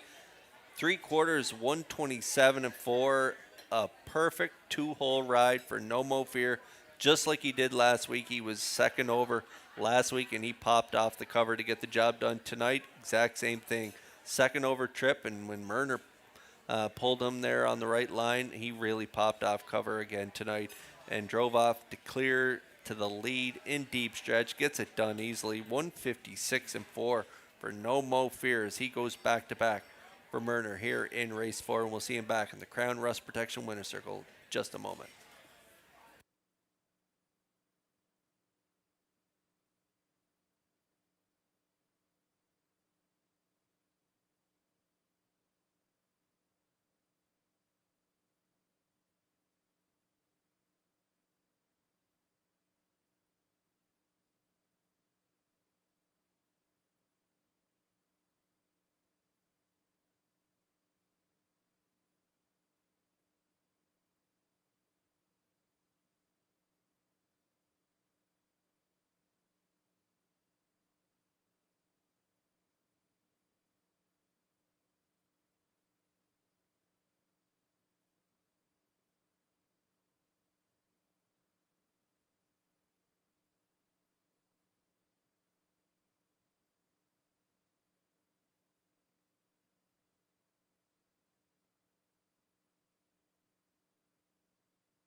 No Mo Fear has arrived at the Crown Rust Protection Winners Circle from the fourth race.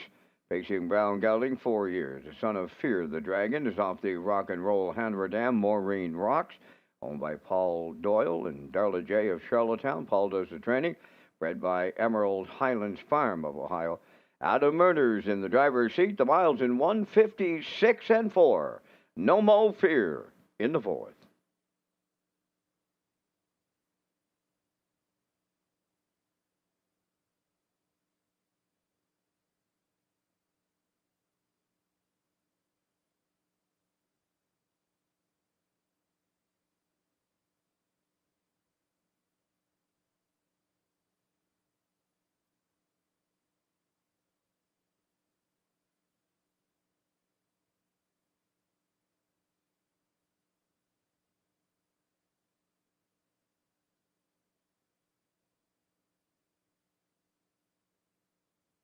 This race replay is brought to you by Syntrack Print and Graphic. Here they come, and it's Syntrack for the win with exceptional print products, exceptional graphic design services, and exceptional value. Syntrack Print and Graphics, 902-892-7719. Now the official results from the fourth race. Proud of you today. Finished third. Millennium Sealster was second. Shadows in the Night sixth. George's Credit fourth. No Mo Fear the race winner. St. Charles Fireball was seventh. Meta Man finished fifth. Silver Hill Lightning was eighth. They went 28 and 2, 57 and 3, 127 and 4, and the mile 156 and 4. In review 326, 417, 58. No Mo Fear paid 260. Exactor 710, Triactor 1890, and the Superfecta was 450.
Excellent crowd here in the top of the park, enjoying the racing action and the great food that we have here. I know it smells good.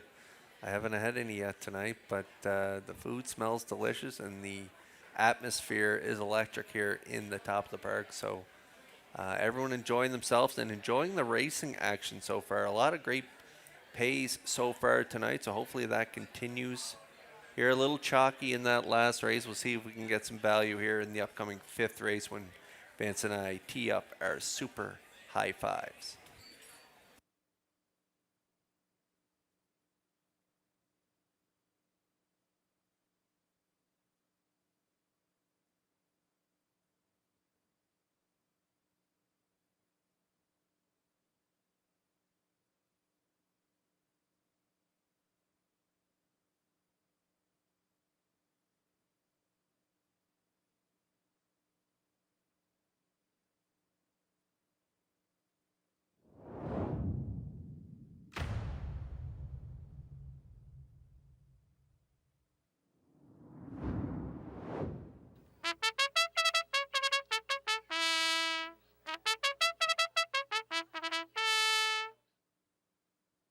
Race number 5 featuring the Super High Five. On Post Parade, Buddies and Virgins number 1. Owned by Ryan and Daryl Neal of Winslow. Daryl trains and drives. 2 Weimar Jimbo. The owners are Nigel and Leona Smart and Eric Doucette of Rustico. Eric does the training. Kenny Murphy drives. 3 West Coast Kid. Owned by Lynn McLaren, John McKenzie, and Colton Prophet. Trained by Philip Kelly, Corey McPherson. 4 Nothing in Moderation, owned by Chris Kelly of Calgary, Alberta, trained by Von Doyle, Mark Campbell. 5 Cowboy Logic, owned by Morris McCabe, Angus Burt, Eva McPherson, and George Burke, trained by Harold Shepard, Stephen Shepard drives.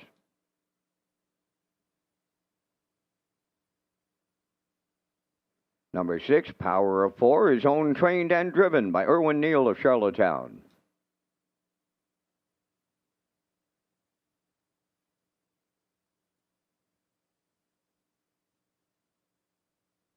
Moonlight 7, owned by the ICU stable of Charlottetown, Kenny Arsenault trains and drives. Just Call Me Doc, number 8.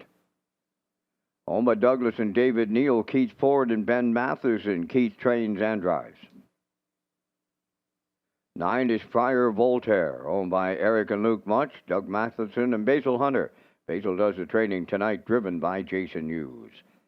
4 minutes to post time. And Kurt, you and I are coming up with our selections in the first Super High Five on this Saturday night at the driving park. And we thank Results Marketing and Advertising and their continued presentation of the Vance Cam. And Kurt, if I might get back to you and your filly, you look good in the winner's circle, but your filly looked absolutely special here in her debut this season with that closing panel of 27 and change, and your brother Jason never lifted a finger. So congratulations. Looks like you're on for bigger and better things. Here in the 5th, I'm going to line it up with the Mark Campbell catch drive, Kurt. I'm going to go to 4, Nothing in Moderation, simply on the Mark Campbell move.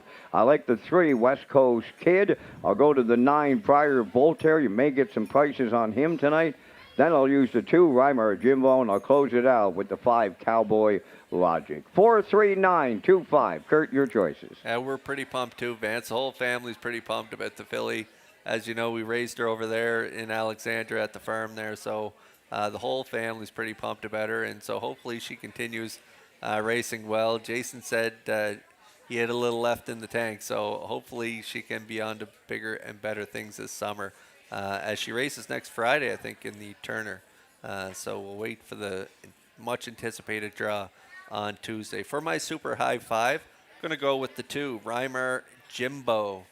This one coming in off a 4th and 2 minutes, flat down at the bottom level, but heading outside post. And if you look down the lines, Weimar Jimbo not drawing well over the last 5 starts. And Kenny Murphy knows this guy well and knows he loves the front end. So from this inside draw here tonight, I think if Weimar Jimbo gets to the front, he could run off on this field. And so I'm going to put him on top. I like the one right next door, Buddies and Virgins. has really good gate speed, drawn outside the last 3 starts, so had to take back. But the last time this one had the rail, they were in the 2-hole there, and so I think Daryl Neal could take a 2-hole ride behind Reimar Jimbo, and that's the way I see it setting up. I like the 4, nothing in moderation for third. Going to close it out with the 3, West Coast Kid, who gets a little post relief, had post 8 last week. Draws inside here to post 3 for Corey McPherson. I'm going to close it out with the 5, Cowboy Logic. Had the rail last time out, tried to go gate to wire on top, got a little tired late in the mile, finishing third, 59-4. Be a little tighter this week. Steve Shepard in for the drive tonight.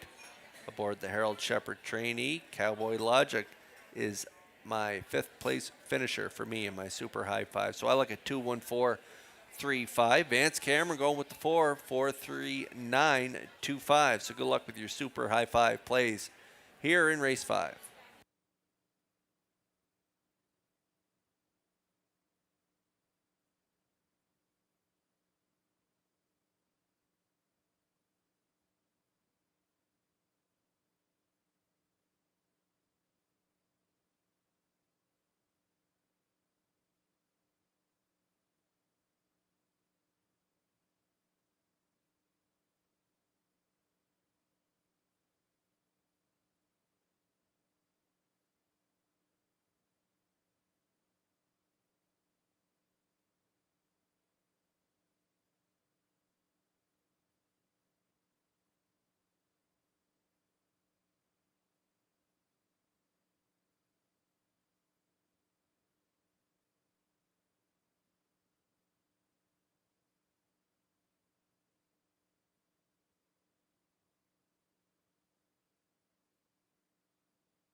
Okay, we're getting close here in race 5, our first super high 5 of the evening.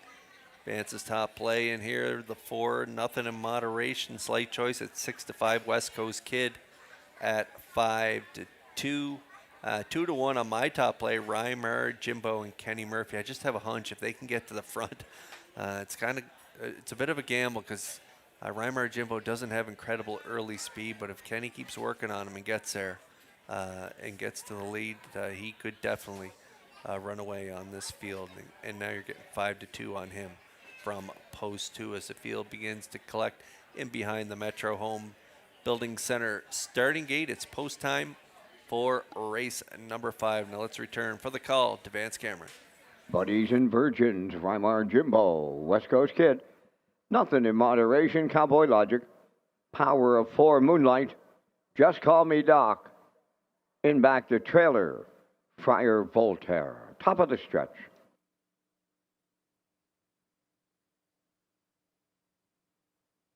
Approaching a start. Super high 5. Post time. Up and pacing, West Coast Kid and Reimar Jimbo leave out on the rail. That is Buddies and Virgins. 4th one to the turn, nothing in moderation. At the rail 5th, that is Friar Voltaire. 3 wide, Moonlight is 6. Between horses, that is Cowboy Logic 7th.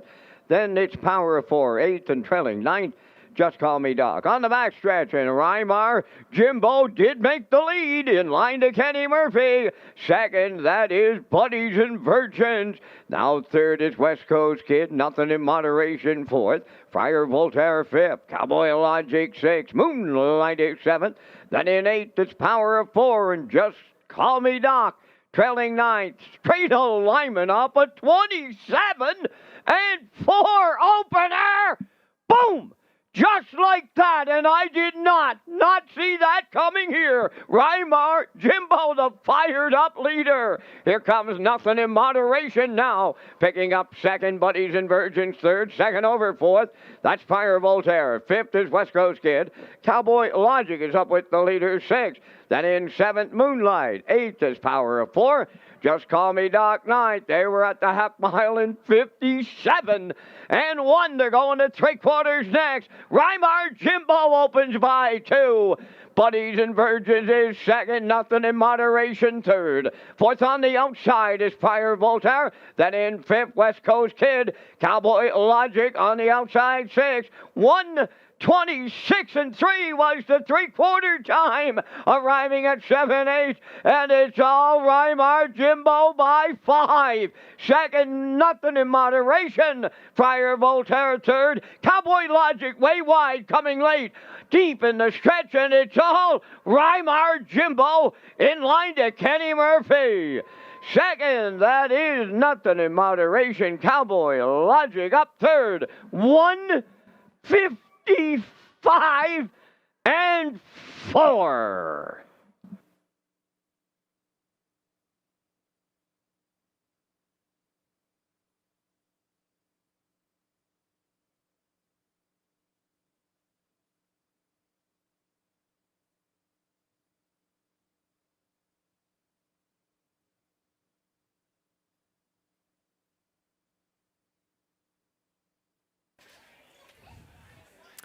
Okay, we're going to get a look at the Universal Media slow-mo here for race 5, and I thought this guy, if he got to the front, he would swell up and run away on this field, and he did just that. 27 and 4, Kenny was able to work on him and get to the lead. 57 and 1, Kenny just kept on rocking and rolling. 126 and 3, time of the mile 155 and 4, a second off his personal lifetime best of 154 and 4. He had 5 wins last year, and memory serves me correct, I think maybe all 5 have been pretty close on or near the lead. He just loves the front end.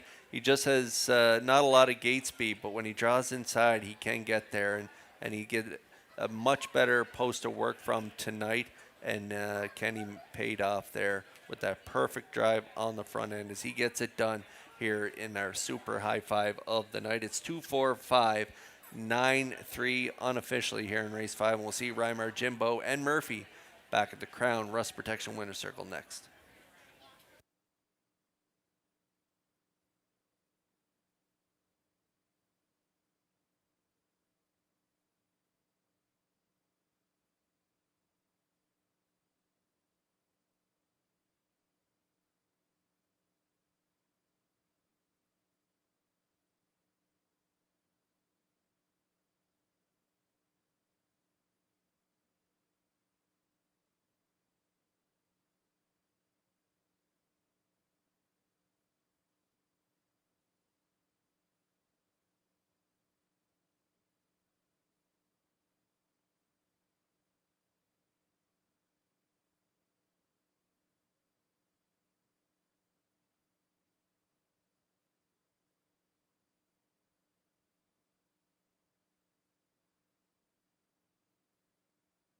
Rymar Jimbo on his way into the Crown Rust Protection Winner's Circle from the 5th race. Pacing bound gelding 9 by Chem Mystic from the Arch Place Dam Artistic Gal, owned by Nigel, Leona Smart, and Eric Dutz of Rustigo. Eric is the breeder and the trainer.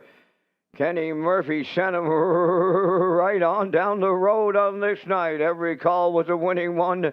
The mile 155 and 4. Rymar Jimbo wires the super high 5 at Charlottetown.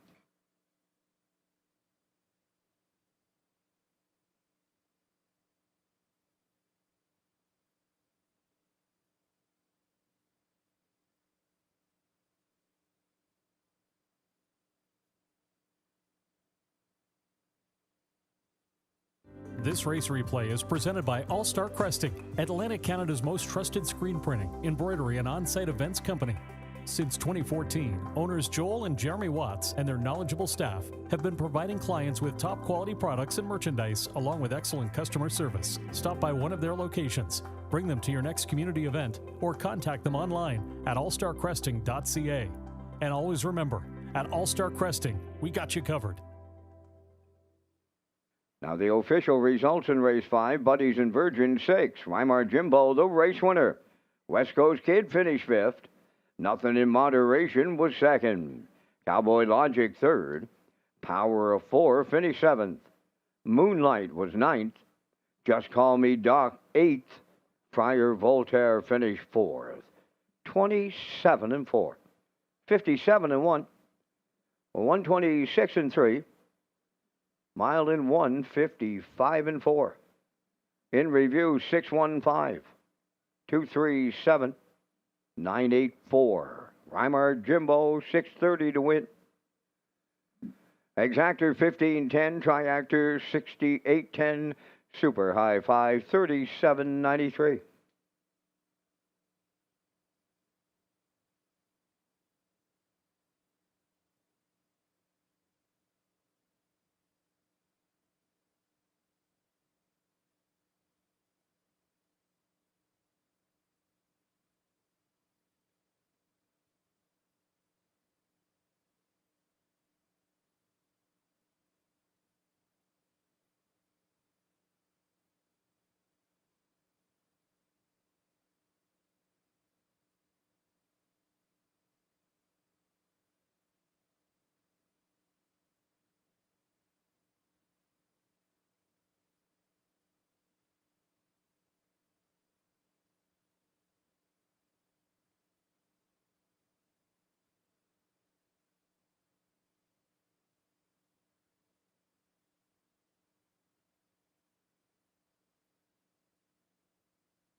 Updating tonight's 50-50 draw. Right now, there's $800 going to go to the winner.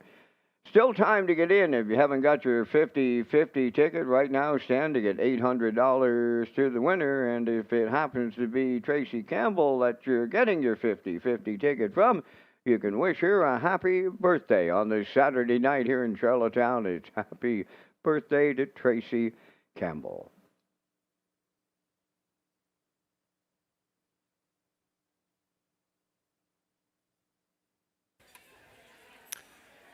Mark Campbell will be one of the 8 drivers competing in the 2026 Atlantic Regional Driving Championship. In 2025, Campbell had 958 starts, 228 wins, 190 second place finishes, and 146 third place finishes. Not too shabby. 1.1 million in earnings. Pretty decent year as well in the earnings category, batting 398 as well in the driving average. The 2026 Atlantic Regional Driving Championship, it takes place on June 23rd at Red Shores, Summerside.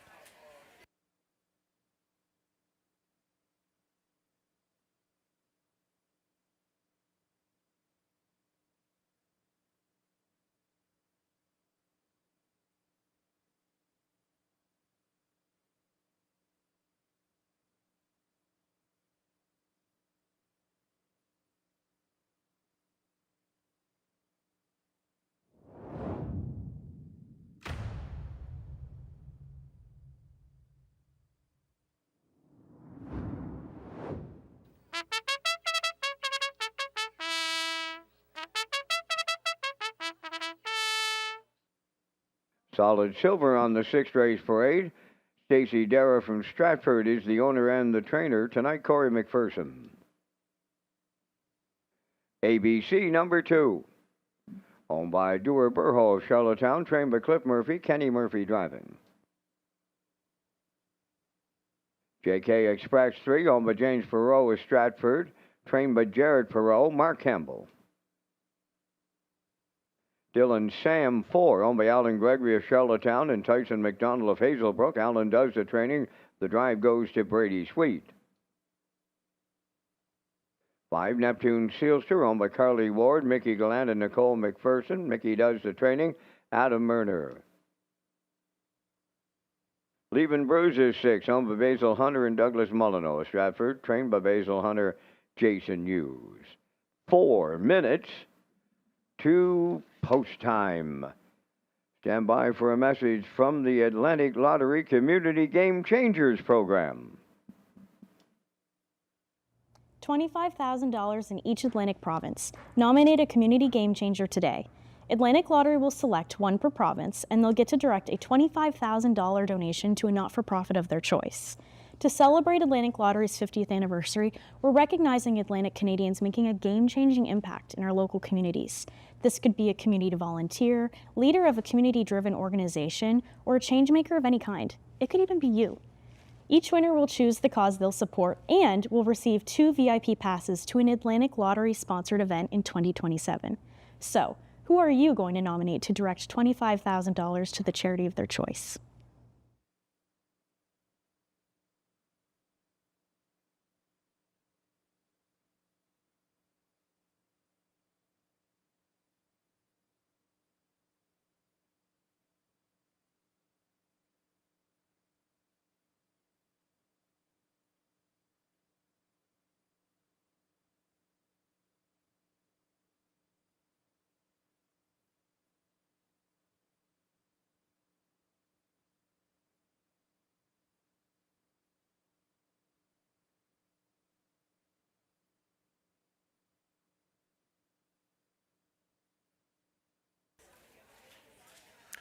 Okay, 3 away from race 6. Now winners 951, last 4. They are on track, and much like the last race, the 2 Reimar Jimbo getting the job done on the front end. Another horse that loves the front end is ABC, 6-year-old gelding by Check 6. Kenny Murphy driving for trainer Cliff Murphy, and this one had post 7 last time out. Ended up 5th by 3 3/4, 57-4. That was at the 951 level.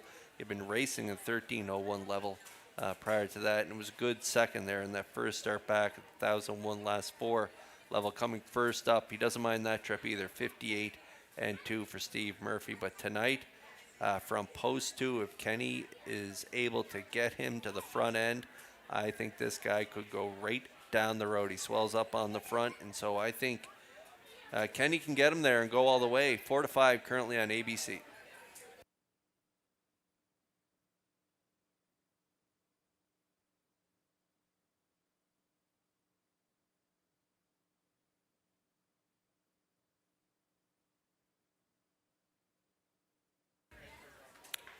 Okay, there's Solid Silver, and he loves to finish the Solid Silver. Take a look at his lines from last year. 0 for 33 in the win column, but 11 seconds. He had 6/3. That's 17 of 33 in the top 3. So pretty consistent numbers from Solid Silver last year.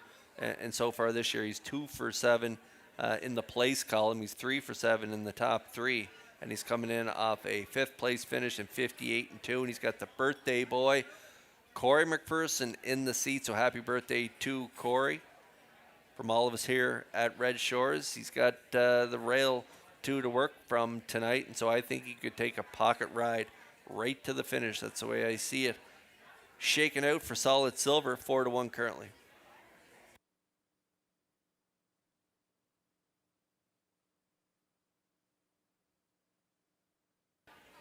Dylan Sam rounds out my top 3. Brady Sweet drives for trainer Alan Gregory. He shares ownership with Tyson McDonald on this 10-year-old by Sweet Lou on the front end from the rail. Last time out ended up 6 by 3 3/4. Race timed in 58 flat. That was a big opening half though. 56-2 off a quarter of 27-4. Just punishing fractions for the 10-year-old veteran. And so I'm looking for a little better trip. I could see him scooting out and maybe getting a 2 or 3 hole ride. And if he stays along the cones, he could definitely be a part of this triactor. If you look down his lines, when he draws inside and gets a good covered up trip, he performs really well, just like he did 4 starts back when he grabbed the deuce there in 55 flat. So Dylan Sam rounds out my try at 7-2.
JK Express, Neptune, Sealster, Leave and Bruise is all good options as well if you're playing the exotic wagers here in this 6th race. But ABC, the current favorite, Kenny Murphy's my top play, and they are lining up in behind the Metro Home Building Center starting gate. Let's return for the call to track announcer Vance Cameron. Solid Silver, ABC, JK Express, Dylan Sam, Neptune, Sealster, Leaving Bruises, top of the stretch.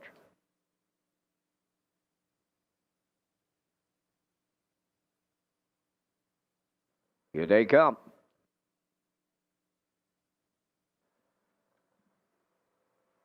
And there they go, off and pacing. Dylan Sam fires out. JK Express, Solid Silver at the rail. ABC 4th into the turn. Crossing over 5th, Neptune Sealster. And Leaving Bruises trails. Dylan Sam will lead at the 8th pole for Brady Sweet.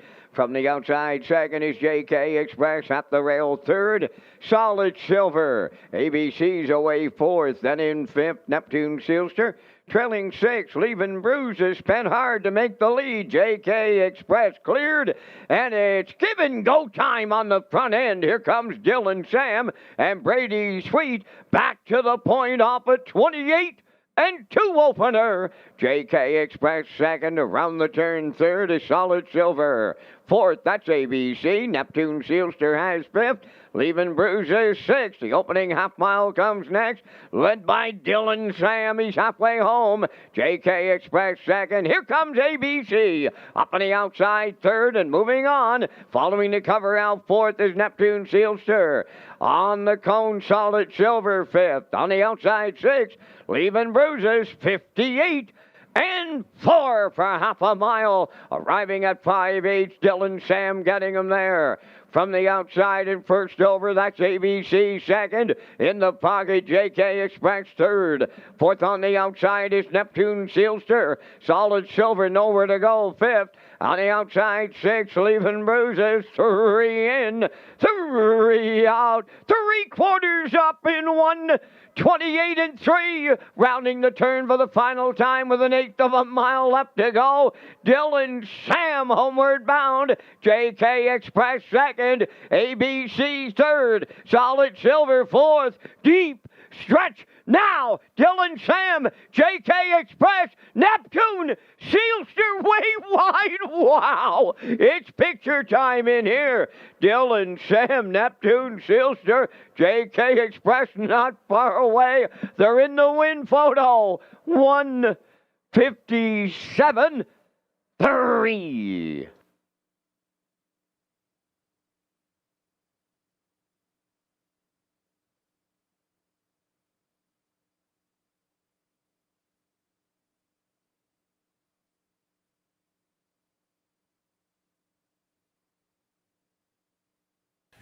My top play, ABC. Kenny was wrestling with him early in that opening quarter, taking him back there, sitting mid-pack, but I still loved his chances when he came first up because I've watched him win like that many times, but he was flat in the final quarter. Dylan Sam, though, well rated this week by Brady Sweet on the front end. 28-2. Had that second quarter breather of 30-2 down to the half. 58-4. 3 quarters, 128-3. They stepped it up a notch there in the third quarter. And up the inside, JK Express, who had that perfect pocket ride. You see him down the inside for Campbell. They're trying to swarm Dylan Sam. He's in the middle. And on the far outside, Neptune Sealster. He's always got a good closing kick. He closed well for Murner, but I believe Dylan Sam does hang on. Yeah, they got him posted there now. The 4, Dylan Sam hangs on for the narrow victory here in this 6th race. Closing strong on the outside, Neptune Sealster. They got him for the deuce. And JK Express down the inside rounds out the top 3. 4-5-3 unofficially here in race 6. And we'll see Dylan Sam and Brady Sweet in the Crown Rust Protection Winner Circle next.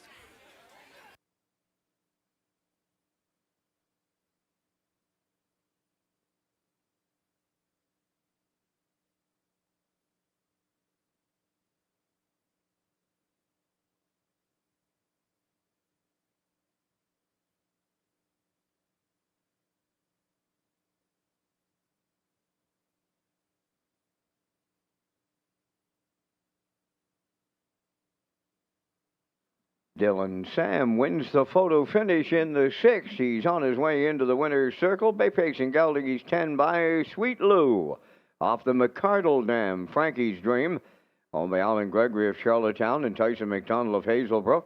Bred by Steve Stewart and Longmangino Standard Breds. Alan Gregory does the conditioning. Brady Sweet will guide the horse to his 25th lifetime victory tonight. The mile 157-3. Dylan Sam in the 6th.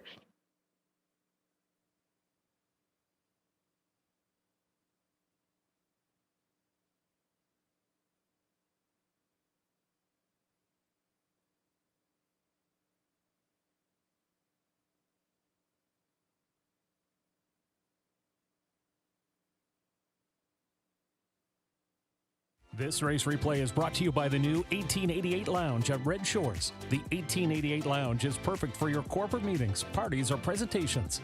Contact Rebecca in our Sales and Events Division for more information on the new 1888 Lounge upper level at Red Shores.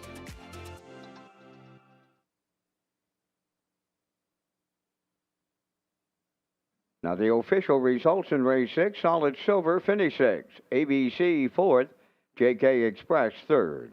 Dylan Sam, the race winner. Neptune Sealster was 2nd. Leaving Bruises finished 5th. They went 28-2, 58-4, 128-3, and the mile 157-3. In review, 6-4-3, 1-2-5. Dylan Sam returning $12. The exactor was $80.90. Triactor $202.90. Superfecta $81.36.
Last call for 50-50 here in the top of the park. Over 900 to the winner right now. Last call for 50-50.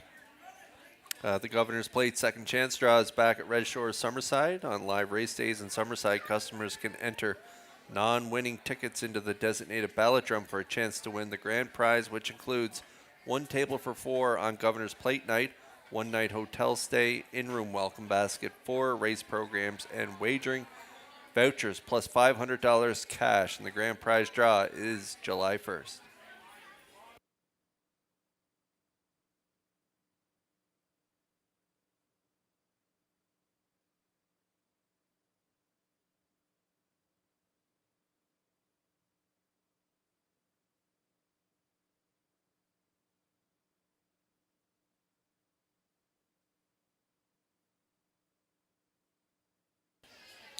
Atlantic Post calls paddock cam. We're getting a look at the paddock cam right now. 3-4-6 for me in this race. 3-2-1 for Peter McPhee with the post time picks, and classifier's choice 3-4-1. 3 right now at 1-2 on the board.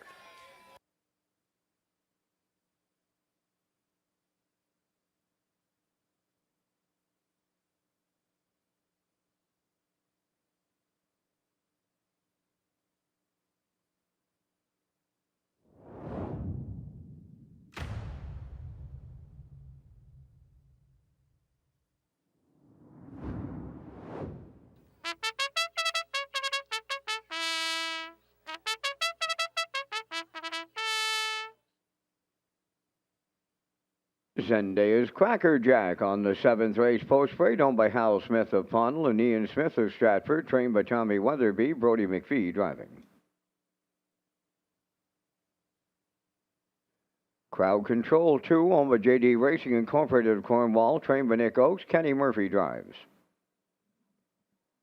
Happen for a Reason 3, owned by Mike McWigan of York, Ivan McPhee from Claresholm, Alberta. Mike does the training, Mark Campbell aboard. Yeah Boy John, number 4, owned by Kendra Holroyd and Suzanne Ramsey. Trained by Mark Bradley, Corey McPherson. Daddy Boy, number 5, owned by Jackie Heffernan of Somerville, Miles Heffernan Jr., trains and drives. Over When It's Over, number 6, owned by Robbie and Simon Hughes of Stratford, trained by Ashley Gamester, driven by Jason Hughes. Legal Jargon, number 7, owned by Daryl Neal of Winslow. Daryl does the training, driven by Stephen Murphy.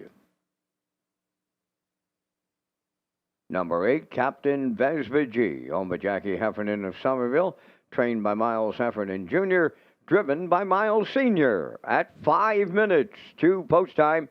Back down to Kurt Hughes at the HBI broadcast desk with the race day recap presented by Metro Home Building Center. That's right, Vance. Let's take a look at that race day recap presented by Metro Home Building Center. In tonight's opener, it was Windermere Britt winning off a perfect pocket ride. He tracked along behind Starship, Sharkey, and Murner through fractions of 29 and 1.5, 59, 3/4, 128, 3, time of the mile, 156 and 2, 27 and change closer for Langell and Windermere Britt in the opener, 56 and 2. Nice mile for Windermere Britt. 3-6-4 try. It was a Somewhere Fancy triactor, and it was 27.60. Over in race 2, Geisha's Treasure. Put on the front end last week. Got a little tired late in the mile. Not tonight. Campbell put this guy right on the boiler, and he was a winner. Going away, getting the job done. 55 and 1 off a half and 58. He was large tonight. Raising Sand was second. Big Bad Bruiser third. 4-1-2 try. It was a chalky 16.80. Over in race 3, Rosie's Mighty Mo goes back to back. This time from off the pace, he scoots out 3 wide at the top of the stretch, and he's going to get the measure of them here at the wire. And a new speed badge here tonight. 55 and 3 was the mile for Rosie's Mighty Mo over Fire and Blood and Big Pond Cash. And that try was a good one at 73.20. And then in race 4, tipping off that second over cover was No Mo Fear and Murner, just like they did last week, and they drive off to win easily here in 156-4. Big effort for No Mo Fear as he goes back to back. Then over in race 5, it was super high 5 time, and it was the two Reimer Jimbo who got it done on the front end for Kenny Murphy, right down the highway here tonight for Reimer Jimbo in 155-4 off a half and 57-1. He was a winner by about 5 lengths in the 2:45.93 super high 5. The 20-cent ticket paid $37.93. And then over in race 6, we just watched it. It was Dylan Sam getting to the front for Brady Sweet, 28-2, 58-4, 128-3. They stopped the clock, 157-3. They're starting to swarm him at the wire, but he hangs on for the narrow victory. Good try in that one, 4.53. It paid $202.90. And that's a look at the race day recap presented by Metro Home Building Center.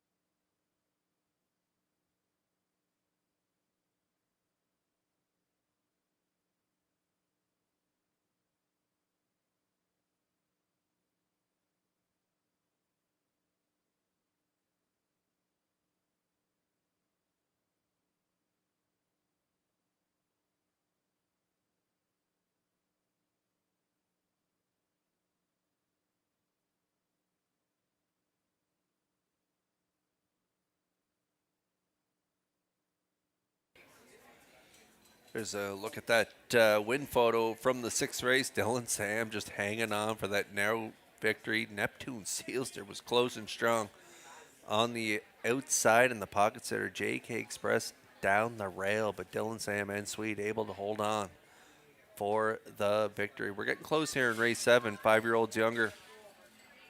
Non-winners of one race. Pretty evenly matched crowd of horses in here. And speaking of crowd control is the choice right now at 6-5 at a post 2 for Kenny Murphy. 3-2 on the 3 happened for a reason. 4-1 on the rail horse there, Zendaya's Cracker Jack. I also like Yeah Boy John in here, the free-legged horse. He was a good deuce in his last effort. Corey McPherson doing the driving here for trainer Mark Bradley in the. Got a good starting spot here tonight for Yeah Boy John at 7-1, 19-1 right now on Daddy Boy coming in off the qualifier. Over when it's over. Race good in his first start off the bench in a B stake. Good fourth there in 2 minutes 1/5. Closed it out 29-1. Hughes in the seat for trainer Ashley Gamester at 16-1, 28-1 right now on Legal Jargon. Made a interference break last time out, so we'll see how that one performs here tonight. And on the outside, tough spot for Captain Vespa, G.N. Heffernan at long odds currently, 34-1.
Metro Home Building Center starting gate in motion here for race 7. Maiden Pacers. They're on gate. Let's go up for the call to Vance Cameron. Zendaya's Cracker Jack, crowd control happened for a reason. Yeah, boy, John. Daddy boy. Over when it's over. Legal jargon. Captain Vespa G, top of the stretch. Ready for a start.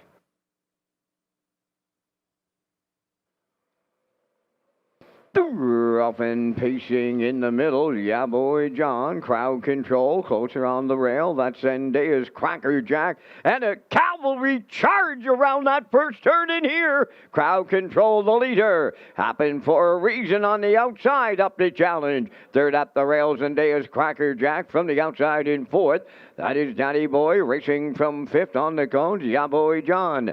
Sixth is Over when it's over. Then Captain Vespa G, followed by the trailer, Legal Jargon, passing on the quarter and happened for a reason. And Mark Campbell, they made the lead off a 28-3 opener. Crowd control is seconds, and Daya's Cracker Jack rounding the turn third.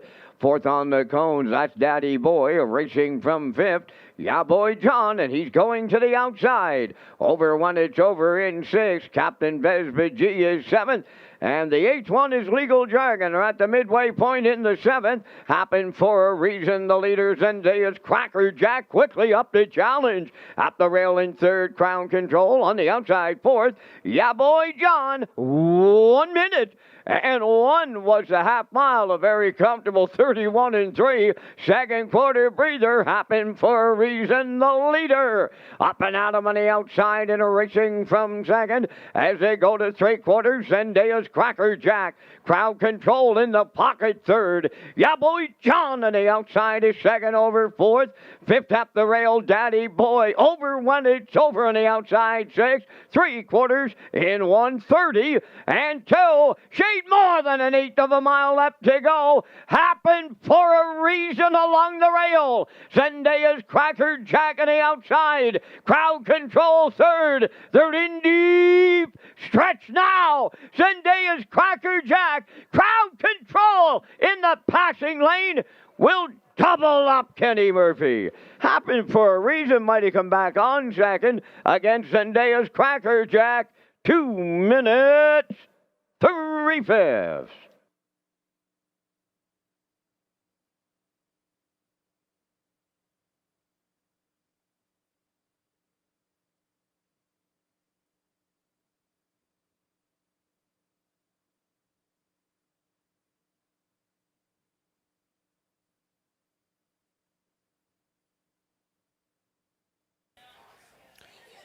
Kenny Murphy with another win on the card this time. Crowd control gets him to the winner's circle off a pocket ride. He followed behind, happened for a reason.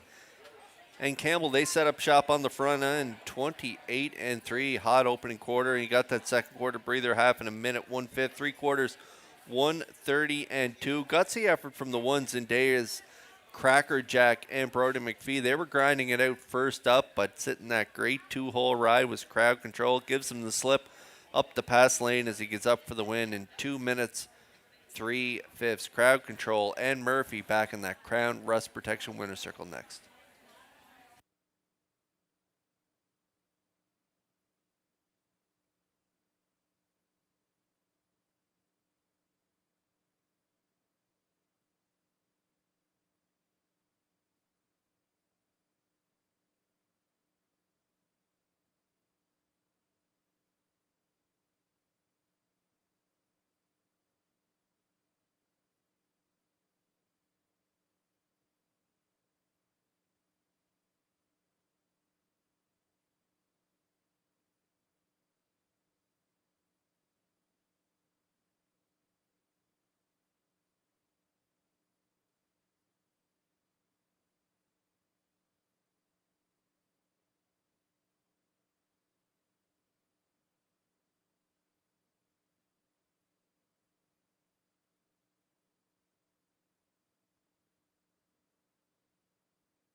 Crowd Control arriving at the Crown Rust Protection Winner's Circle from the 7th race. Pacing Brown Gelding 3 by Control the Moment from the Some Beach Somewhere Dam. Unspoken Promise. Owned by J.D. Racing Incorporated of Cornwall. Bred by Howard Taylor and Falcon Racing. Trained by Nick Oakes. Kenny Murphy has his second winner for the double. The colt has a maiden record on this night of 2 minutes and 3/5. Crowd Control in the 7th.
Windermere Farms is proud to announce its 2026 Standing Stallions, Champion Sire Malicious, and the Rising Star Stallion Somewhere Fancy. Somewhere Fancy has made a powerful impact with his first crop on the track. As the sire of the Atlantic Champion 2-year-old filly Windermere Sky, he has already proven himself as a standout. This exceptional filly captured multiple track records, earned over $100,000 in stake earnings, and is a 2-year-old Philly O'Brien Award nominee, an incredible accomplishment for an up-and-coming sire in the Maritimes. From proven champions to the next generation of stars, Windermere Farms continues to set the standard. Breed to excellence in 2026 with Windermere Farms.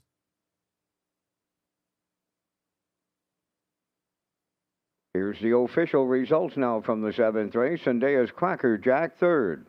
Crowd Control, the race winner. Happened for a Reason was 2nd. Ya Boy John 4th.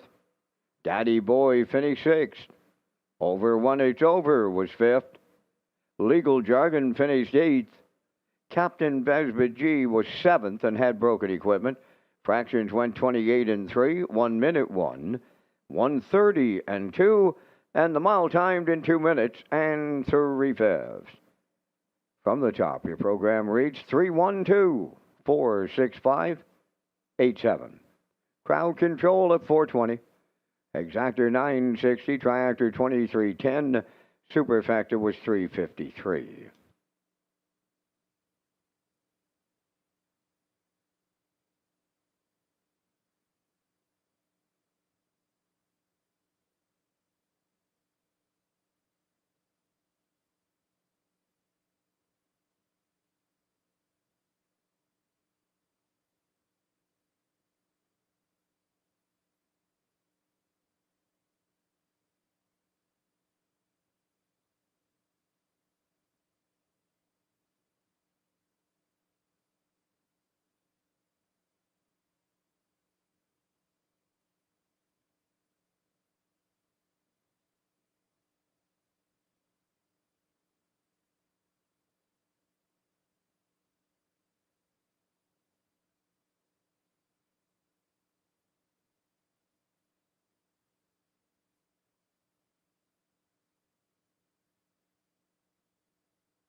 Eighth race on the track for Post Parade, number 1 Bentley, owned by Michael Clary of Montague, trained by John Clary, Brady Sweet driving.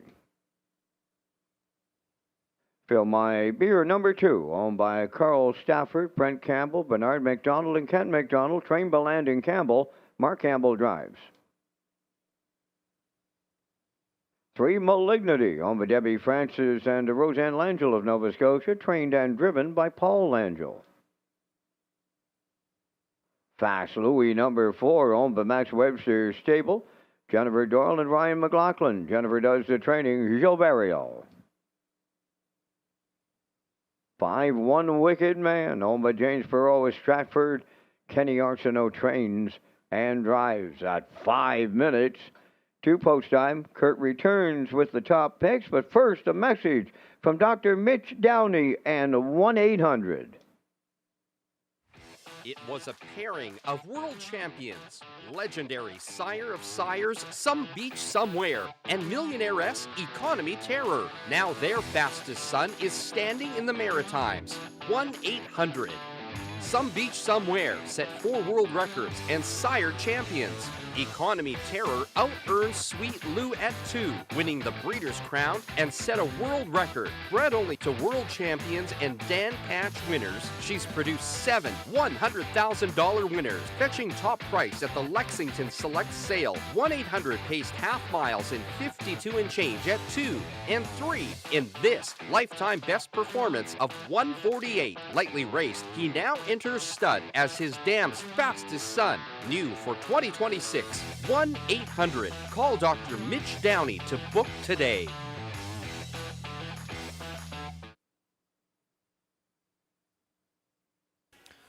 Regally bred son of Some Beach Somewhere. Wow. Some Beach Somewhere has really stamped his babies, and you know what? The sires that have come from Some Beach have been incredible as well. So looking forward to 1-800's babies when they hit the track. As we take a look at the Race 8 entries on track, pretty excellent field assembled here for Race 8. It's a compact field of 5, but a lot of talent lining up behind the wings for this 8th race. One Wicked Man, what a season he had last year. 8-time winner from 19 starts, mark of 53-2. At Churro, he took that mark early, I believe. I think that was maybe his first start of the year last year, if my memory is correct. But he had a pretty good summary, 16 of 19 in the top 3, and just shy of $100,000 made here in the Maritime. So One Wicked Man and Arsenault, they got their work cut out for them here tonight. But he does like to close from off the pace. Take a look at his closing quarters in his first 3 starts of his 4-year-old transition year is what we call it, coming out of the stake company and racing the overnight horses. He's done quite well. Take a look at who he has faced in his first 3 starts. Blood Money, Twin B, Tough Enough, B2B, a lot of nice horses and the best invitational horses here in the Maritimes, and he's fared out quite well. He's picked up 2 fourths, and the last time out he was a good third. Closed in 26-2 last time out for a mile of 52-3. And so James Perot, the proud owner of this guy, could be getting his picture taken here with the 5. One Wicked Man, currently a good price at 2-1.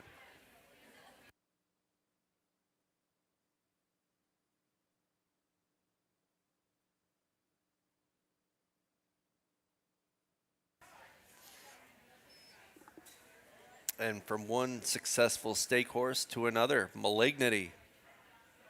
Pretty hard to top his stake career, but this guy, as an aged horse, he's done quite well. He's had a mark of 52-1 taken last year, and he was 8-time winner last year from 23 starts. Paul Langell trains and drives this guy. He's trained and driven him in his whole career.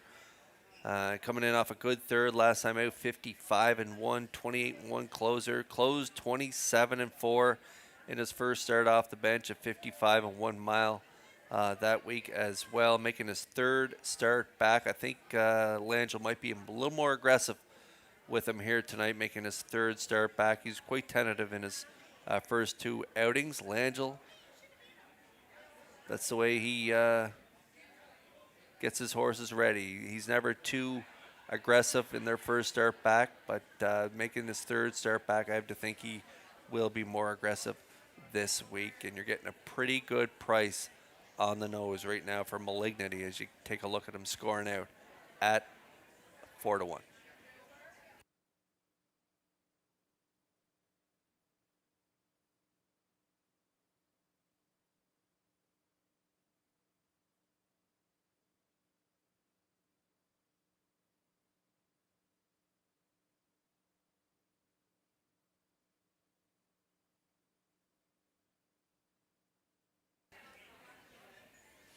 Fill My Beer, yeah, he could definitely get the win here. 6-5.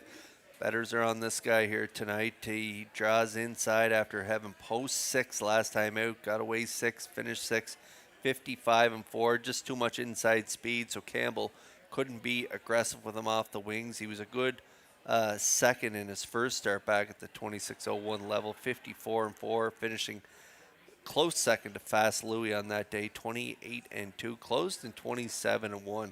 Just a terrific mile last time out and didn't get any money to show for, but it was an excellent effort at the preferred 2 level. Back at the 26.01 here, 28-51, similar to that first start back, and he is a much better starting spot. He can get off the wings really well, and so I think Campbell will be aggressive with him here tonight off those 2 trips under his belt. And so I think, yeah, he could be definitely one of the potential winners in here at 6-5 currently.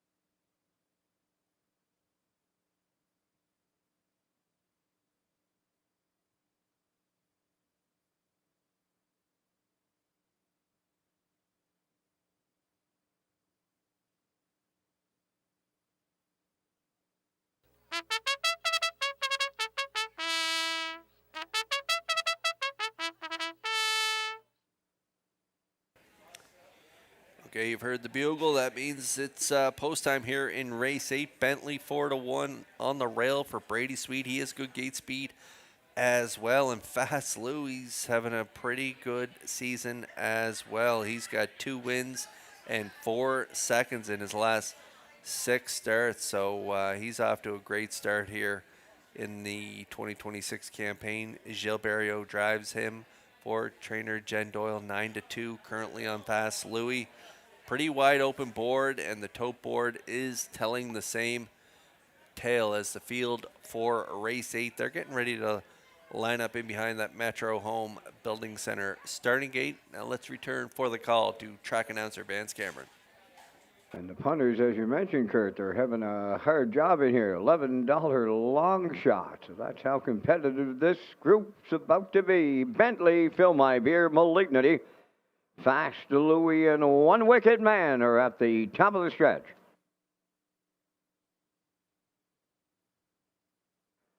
Eighth race approaching a start.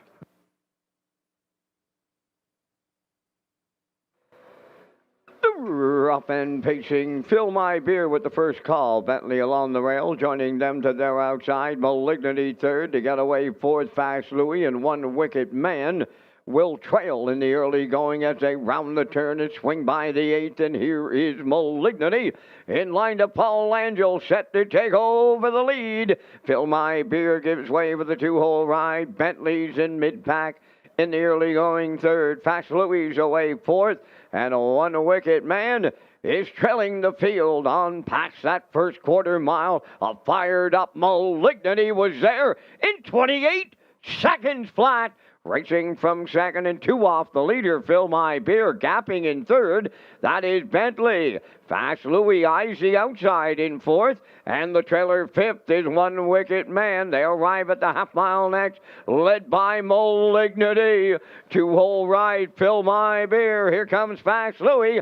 First up on the outside third, fourth at the rail is Bentley. On the outside fifth, one wicket man, 56 and 1 was the half mile, 28 and 1 in the second panel. To the three-quarters they go, led by Malignity. At his wheel, that's Fast Louie.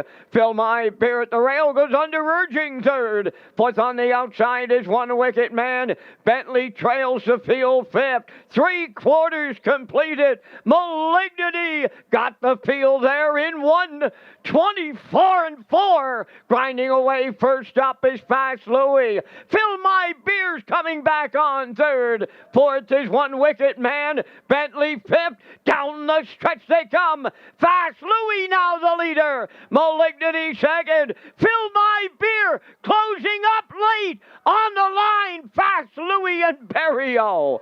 Fill My Beer second. Malignity third. And the time for the mile in 1:53 and 4.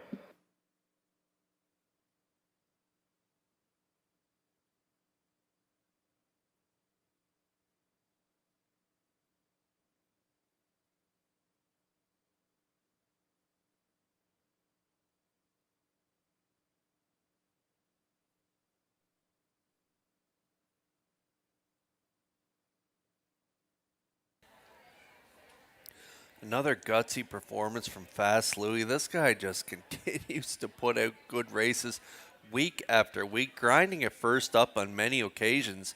Barrio here grinding first up on the 3. Malignity, who I thought may be more aggressive tonight. Langell put him right on the front end, 28. Kept on rocking and rolling, 56 and 1 3/4, 124 and 4.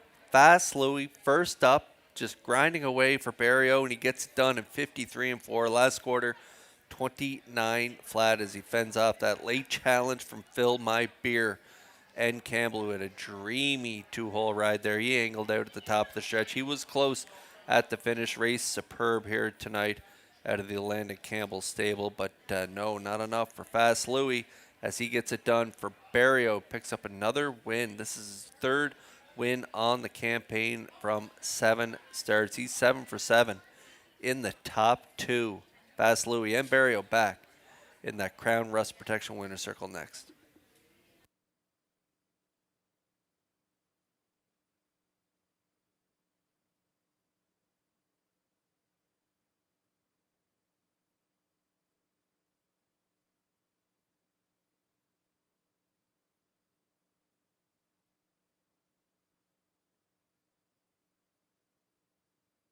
Fast Louie on his way to the 8th race winner's circle by facing Gelding. He's 5 by Sweet Lou. From the Western Ideal Dam, Lori Please. Owned by Max Webster's Stable. Jennifer Doyle and Ryan McLaughlin gets a belated birthday winner. Ryan celebrated his birthday yesterday. Fast Louie was fast for trainer Jennifer Doyle. Jill Barrio's second winner double, 153 and 4. And for Fast Louie, that's his 10th lifetime victory.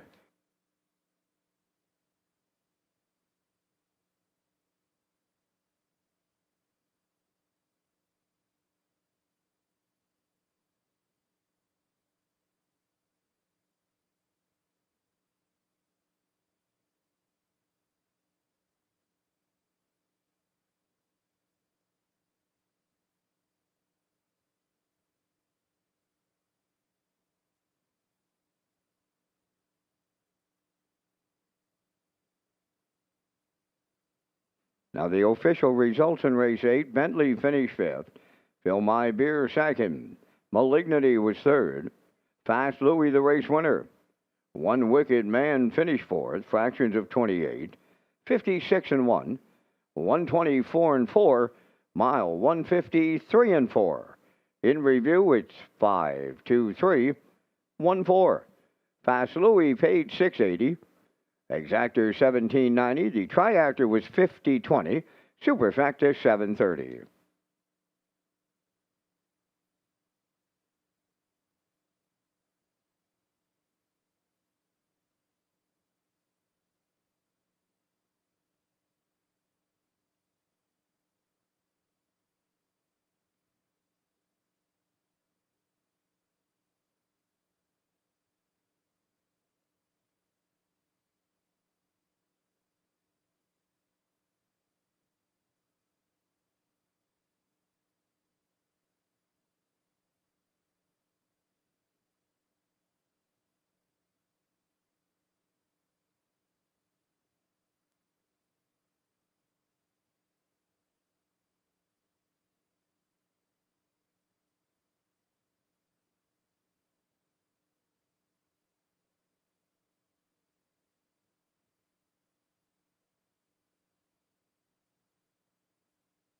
Now, time to check those 50-50 draw tickets. Tonight, valued at $1,025. The winning number will be M3292099. Tonight's 50-50 winning number for $1,025, M3292099. Good luck.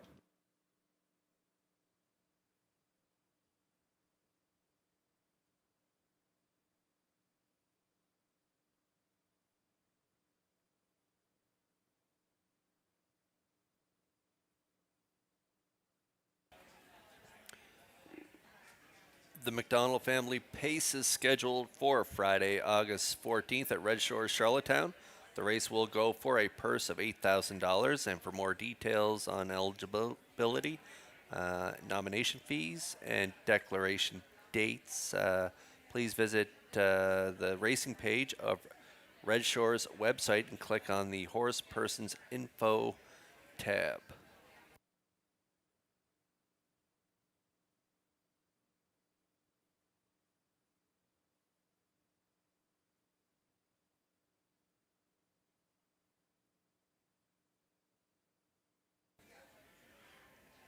Okay, we'll get a look at the Atlantic Post Calls paddock cam for the upcoming 9th race. I'm going with an 8-2-1. Post time picks likes 2-8-1.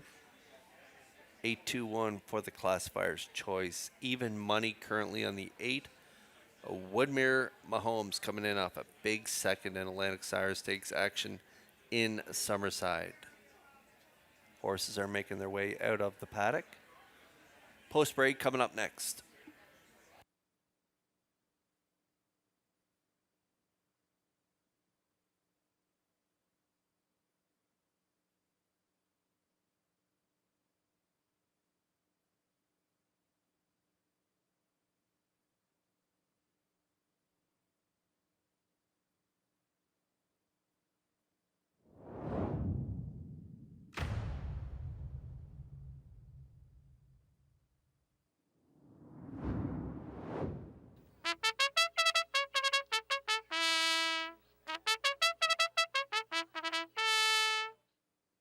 Fly, Bulldog, Fly on the 9th race post parade, owned by Wayne McGee of Sydney Mines and Paul McLean from South Bar, Nova Scotia, trained by Tom Weatherby, Mark Campbell driving. 2 Tobin's Nibbler, owned by Donald McRae of Vernon Bridge, trained by Ashley Gamester, Jason Hughes. Louis the Lip, number 3, owned by David Kennedy of Charlottetown and Ian Smith of Stratford, trained by Tom Weatherby, Kenny Murphy drives. Dirt Track Eddie, number 4, owned by 5 Guys, Horses and Lies of Stratford, trained by Jamie Smith, Corey McPherson. 5 Den of Thieves, owned by Krista Murphy, Herman McQuaid, and Brittany Watts, trained and driven by Adam Murner. Saltwater Captain wears number 6 for owners Joanne McRae, David Myers, Gwyneth McGurk, and Rick Adams. David Myers is the trainer, Paul Langell driving. Number 7, Elm Grove Untamed, owned by Marc-Andre Cyr, Fatima, Quebec, trained by Jennifer Doyle, driven by Brady Sweet. Woodmere Mahomes, number 8, owned by Daniel Ross of Vernon Bridge, Gilles Barrio, trains and drives. 4 minutes to post time. The $50,000 Governor's Plate is scheduled for Saturday, July 18th, and presented by Warren Ellis and title sponsor Summerside Chrysler Dodge. For more details, visit Redshores.ca. The Governor's Plate is Summerside's race, celebrating champions for over 50 years and making memories that last a lifetime. Kenny Arsenault has won the Governor's Plate. Congratulations, serious damage gets him there. Manilow Hanover on top. Manilow Hanover wins the Governor's Plate. He loves Summerside. Outlaw positive turn, going back to the plate. Be a part of something special this summer on Prince Edward Island. It all happens in July from Summerside PEI. The Governor's Plate, presented by Summerside Chrysler Dodge. Visit Redshores.ca for more details.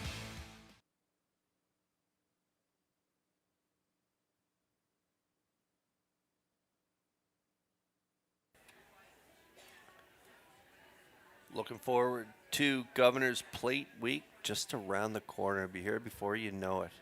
As we look at race 9 starters, 5-year-olds and younger, winners of one, not more than 2 races life. 3 away from post time, now 2. We have Exactor, Superfecta, Tractor, Wagering, and we have the Wild Horses tag. Jackpot is $25. Woodmere Mahomes got a tall task ahead of him. Tough assignment from post 8, 3-year-old gelding by Tobago K's, coming in off a pretty good second last time out, 55-4. Second to Windermere Brit, who we watched win earlier on the card. This guy was just back 2 lengths at the finish in 27-3 closer. Gilles Barrio, trainer and driver. Dan Ross is the owner from Vernon Bridge. He had the post 8 2 starts back in this class. He got away on the lead, finished second, 56-4. He gave it up late to McLovin, who was flying late in that mile. And so tonight,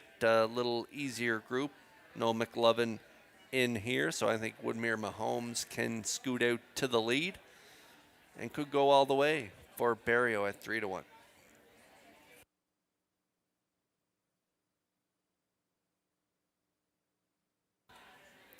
One horse that might have something to say to it, and we don't know a lot about this guy because he's just 3 lifetime starts. He's got a win and a third. He had a third last year. He's 1 for 1 so far this year. He had that impressive win in that B stake in Summerside. That's the 2 Tobin's Nibbler.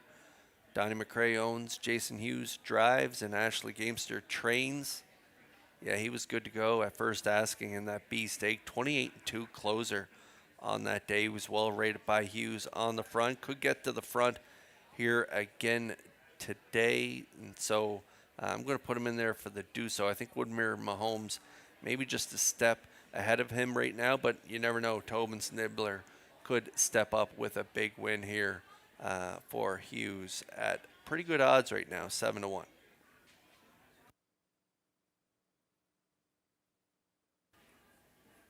Fly Bulldog Fly from the great Bulldog Hanover, 3-year-old gelding, owned by Wayne McGee of Sydney Mines and Paul McLean of South Bar, Nova Scotia. Tom Weatherby trains, and Mark Campbell, our leading driver, in the seat. They were a winner, getting to the front a little late there at past the quarter. Got to the lead, 58-4, 28-4 closer. That was in the maidens there back on May 23rd.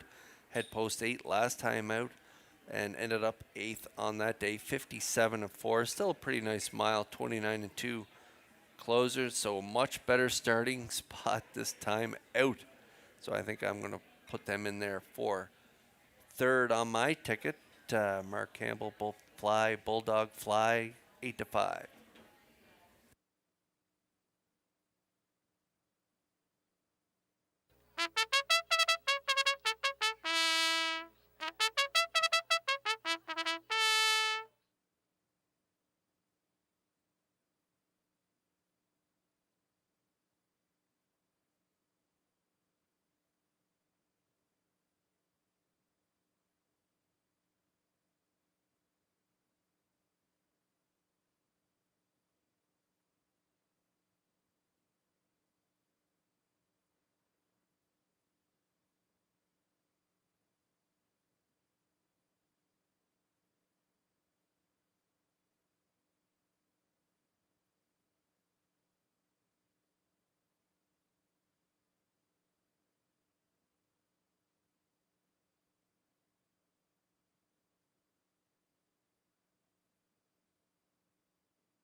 Full field of 8 lining up in behind the gate here. Metro Home Building Center starting gate in motion for tonight's 9th race.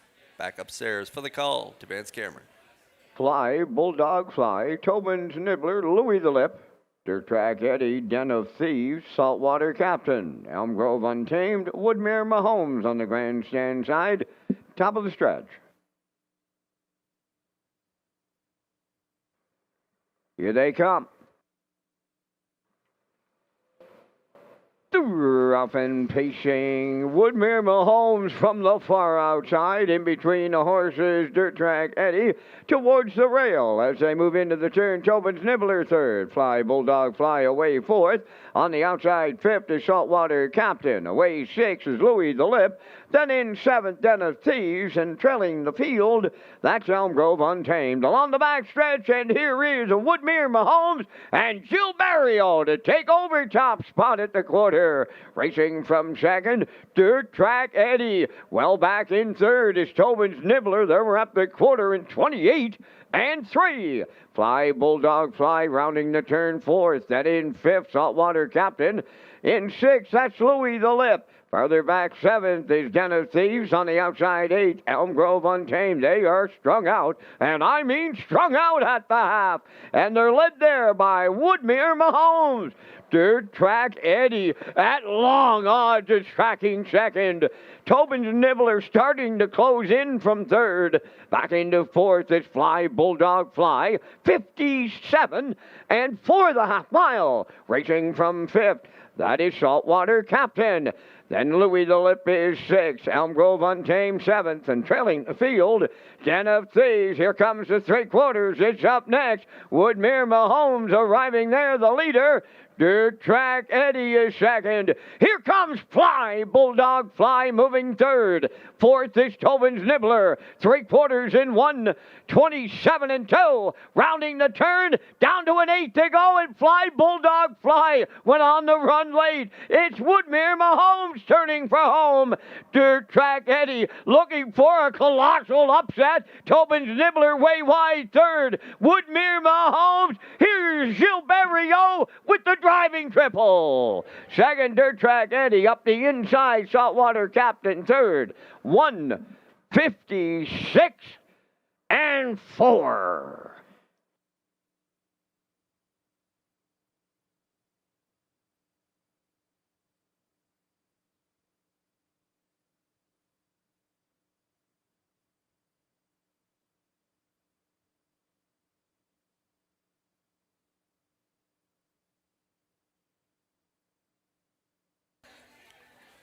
Woodmere Mahomes does go all the way here for Barrio. He's having an excellent night in the bike, and he gets it done here with Woodmere Mahomes at his stable right from post 8. I thought they'd be swinging just like they did 2 back. They got to the lead 28-3, half 57-4, 127-2 to the 3/4. And as I mentioned, no fast close, and McLovin in with him tonight, so he's able to hold on for the victory. 156-4. Big trip from Dirt Track Eddie and McPherson at long odds, getting that good 2-hole ride here tonight. They're going to grab the deuce and up the inside. I believe the 6 Saltwater Captain is third in here. So 8-4-6 unofficially here in the 9th, and we'll see Woodmere Mahomes and Barrio in that Crown Rust Protection winner circle next.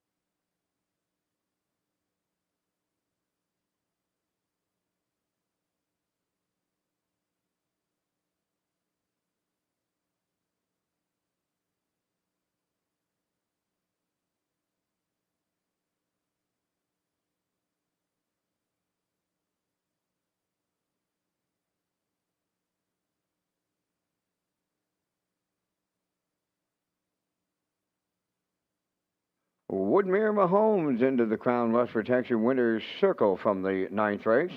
Bay facing gelding 3 by Tobago Cays off the Yankee Cruiser Dam. Spiffy Miss. Home of Daniel Ross of Vernon Bridge, bred by Woodmere Farms of Marshfield. Gilles Barrio training and driving. Gilles' third winner as he triples up tonight. The colt pacing to a new race win record of 156 and 4. Woodmere Mahomes and the Maritime Magic Man Barrio triple up.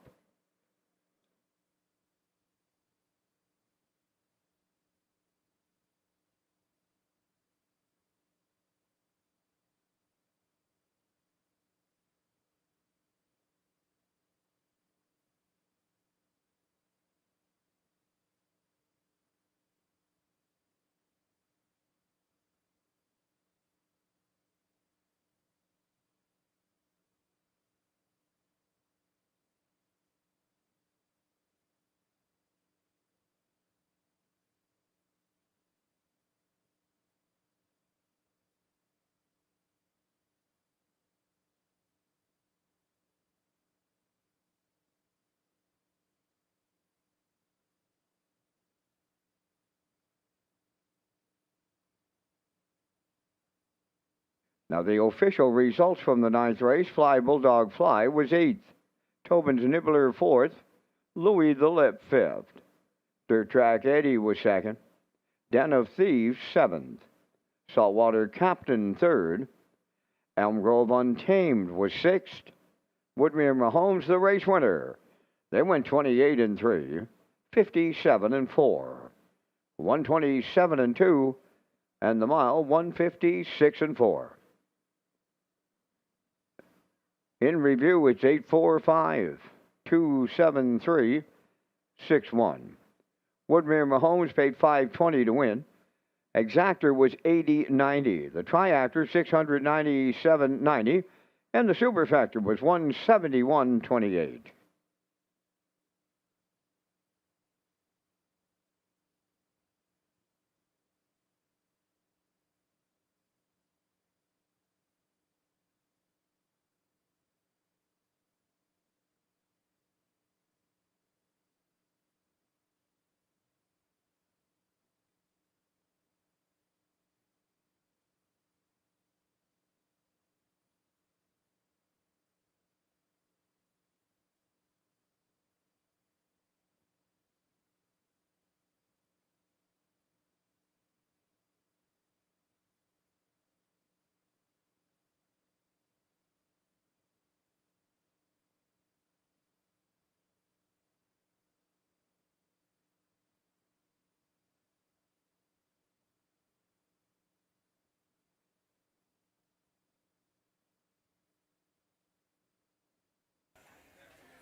The 2026 Home Hardware Maritime Breeders' Stake will take place at Red Shores, Charlottetown. 2 and 3-year-old trotters will compete on Thursday, October 15th, followed by the 2 and 3-year-old Payson Colts and Fillies on Saturday, October 17th. Thank you to sponsors Metro Home Building Center, High Tide, Home Hardware Building Centers, and the Maritime Breeders Association.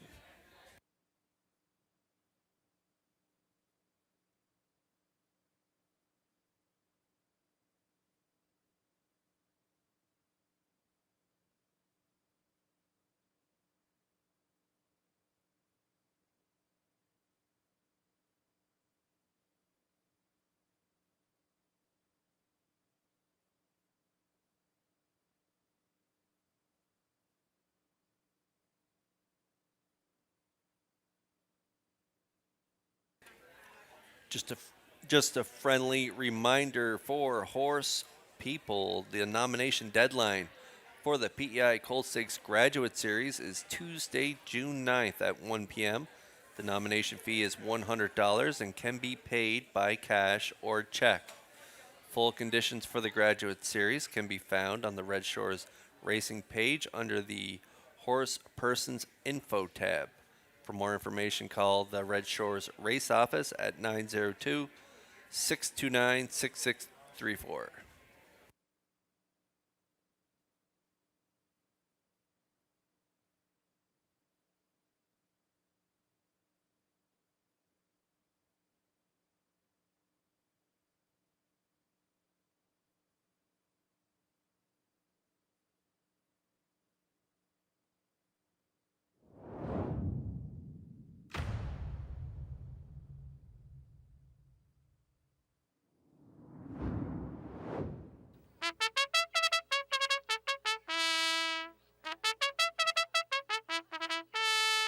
The 10th race on the Reds Post Parade, number 1, Cheeky Play. Corey McPherson of Cornwall co-owns Trains and Drives, co-owner Aubrey Cameron, Glace Bay, Nova Scotia.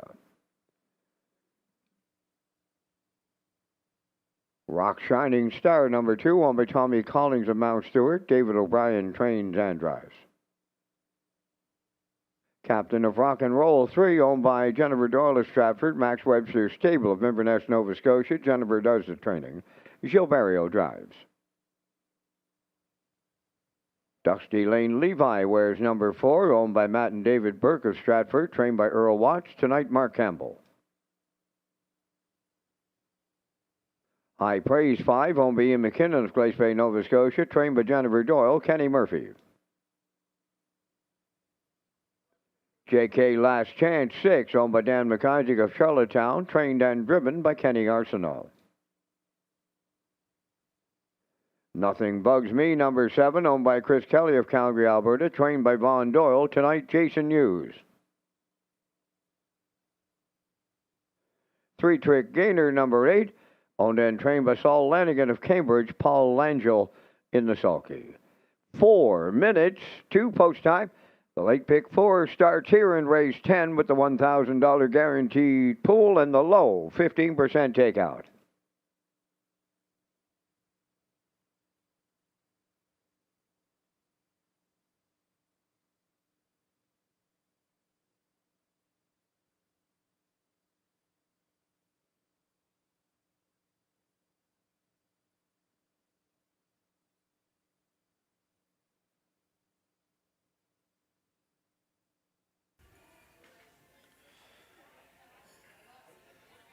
Pick 4 kicks off right here in race 10. Low 15% takeout, guaranteed pool $1,000. We also have the exactor, superfecta tractor wagering. You can tag with the wild horses for a jackpot of $25. My top play in here, and to kick off the late pick 4 is Nothing Bugs Me. I'm going to take a shot at him. He was a winner in his latest in 55-1, winning by a head on the front end for Corey McPherson. Race good for Hughes. 2 back, 54-2, closed in 27 flat from post 8, and that was at the non-winners at 2,000. Last 4, similar class to tonight. He's got that great closing kick, so I'm looking for a little speed duel early on in this one. If they race early in this one, this guy could pick them up late in the mile. Good price right now, 12-1.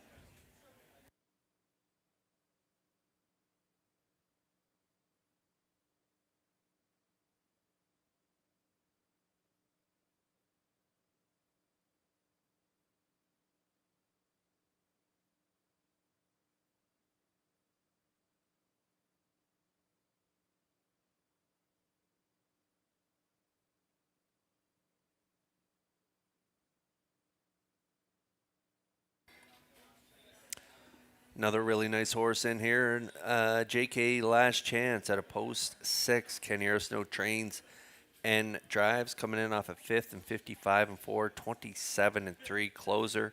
He's good on the front end, and he can race from off the pace. He's post 6 here tonight, making his 3rd start back, dropping into that preferred 2 that he raced last time out. If you look down his lines, good closing quarters every single week. He's at 24 lifetime wins, almost 130 grand made, mark at 50-3, taken at Harris Philly. And so just a nice, classy old horse. 9 years old now by So Surreal, owned by Dan McIsaac of Charlottetown. We'll see what Kenny decides to do in here, but he's very versatile and does have a high speed, and so good early speed and good late speed. So we'll see what Kenny decides to do. But this guy, if you're looking for a long shot play, 18-1 currently. He does have a shot in here. JK Last Chance and Arsenault.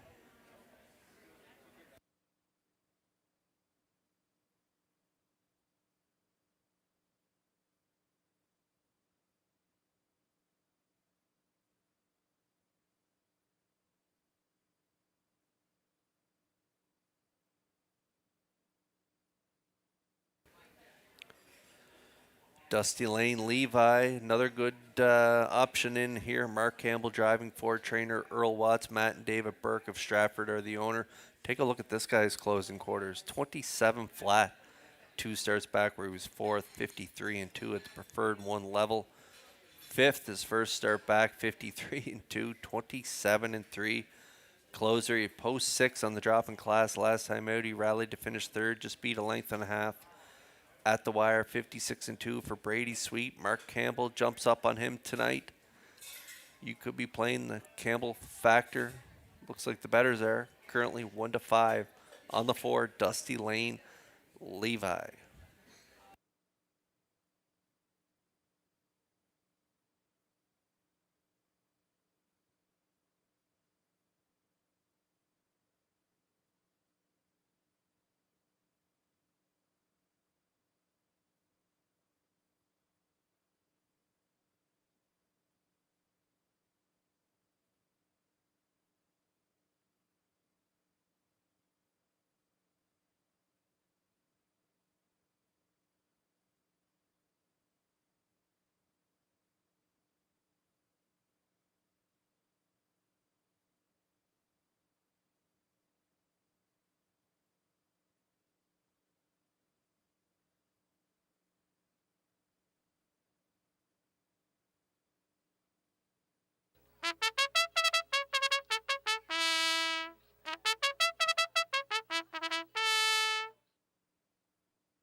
Metro Home Building Center starting gate in motion for race number 10. Another full field of 8, and it's a good one.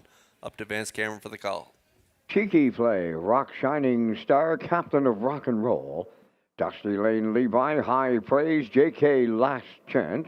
Nothing Bugs Me, and 3 Trick Gainer, top of the stretch.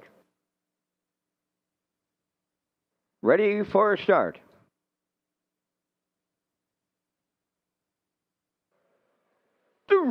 Up and pacing another host of levers in here. On the rail, Cheeky Play, Rock Shining Star. Up in between the horses, Dusty Lane Levi, High Praise. Towards the rail, Captain of Rock and Roll.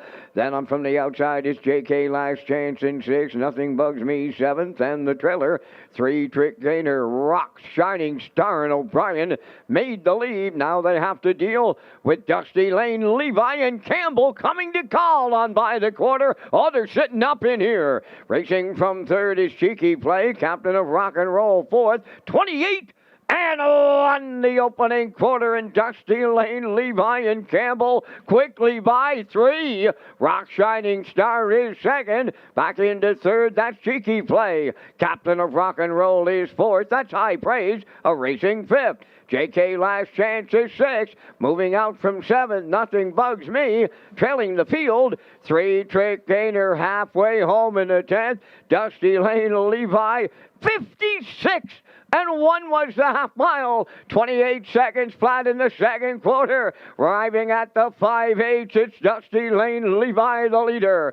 Rock Shining Star is 2nd. Captain of Rock and Roll on the move in the outside 3rd. Nothing Bugs Me getting into it late. 2nd over 4th. Cheeky Play at the rail 5th. Moving up for 6th. They go by 3/4. JK Last Chance. High Praise is 7th and trailing 3 Trick Gainer, the 3/4 in 1:26 flat. And they're homeward bound, Dusty Lane Levi. Captain of Rock and Roll looking for the upset here. Nothing Bugs Me up the inside. Deep stretch now on the line. And here's the Maritime Magic Man, Gilles Barrio once again. Grand Slam time. And we'll need a place picture to separate Dusty Lane Levi and Nothing Bugs Me.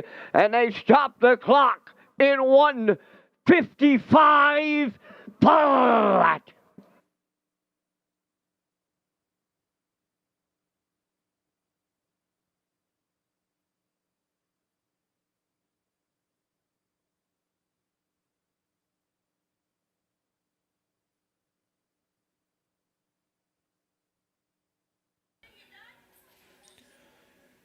Well, Mark Campbell jumped aboard. Dusty Lane Levi wanted to rock and roll on the front end, and he did for a little bit anyway. 28 and 1/2, 56 and 1/3, 126. Another Jen Doyle trainee grinding it out first up for Barrio, and he gets another win here. This is his 4th win of the night. And he gets it done on 155 flat, and it's a place photo between the 4 Dusty Lane Levo, and up the inside, Nothing Bugs Me had that great second over trip there for Hughes. Up the inside, he goes up the pass lane, but I don't know, it's a tight place photo, but no doubt about the winner. It's captain of Rock and Roll and Barrio. He's having quite a night, and we'll see him back in the Crown Rust Protection Winner Circle next.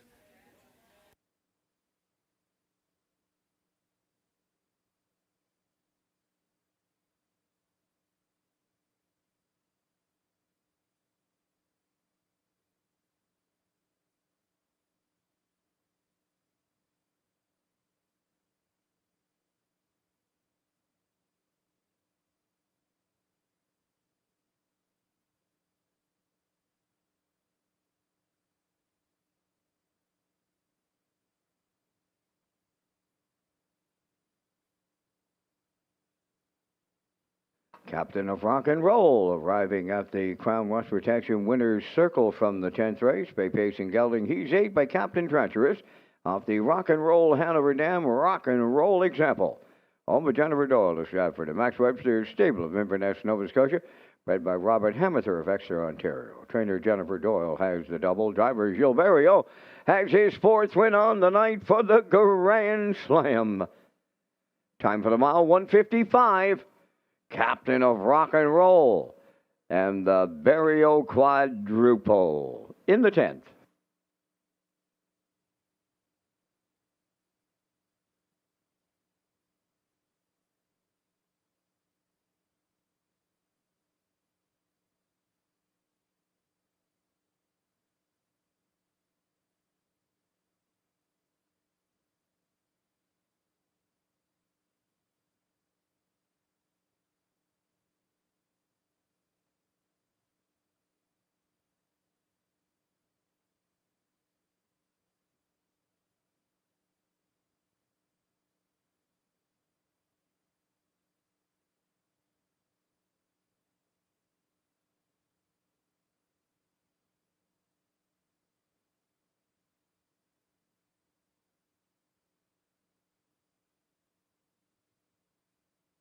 Now the official results in race 10, Cheeky Play finished 5th. Rock Shining Star was 7th. Captain of Rock and Roll, the race winner. Dusty Lane Levi finished 2nd. High Praise was 6th. JK Last Chance finished 4th. Nothing Bugs Me was 3rd. 3 Trick Gainer finished 8th. Fractions of 28 and 1. 56 and 1. 126. And the mile 155. In review, 571, 264, 38. Captain of Rock and Roll paid $35.70 on the nose. Exactor $95.80, Triactor $315.30, Superfactor $162.65.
Keith Legg will be one of the 8 drivers competing in the 2026 Atlantic Regional Driving Championship.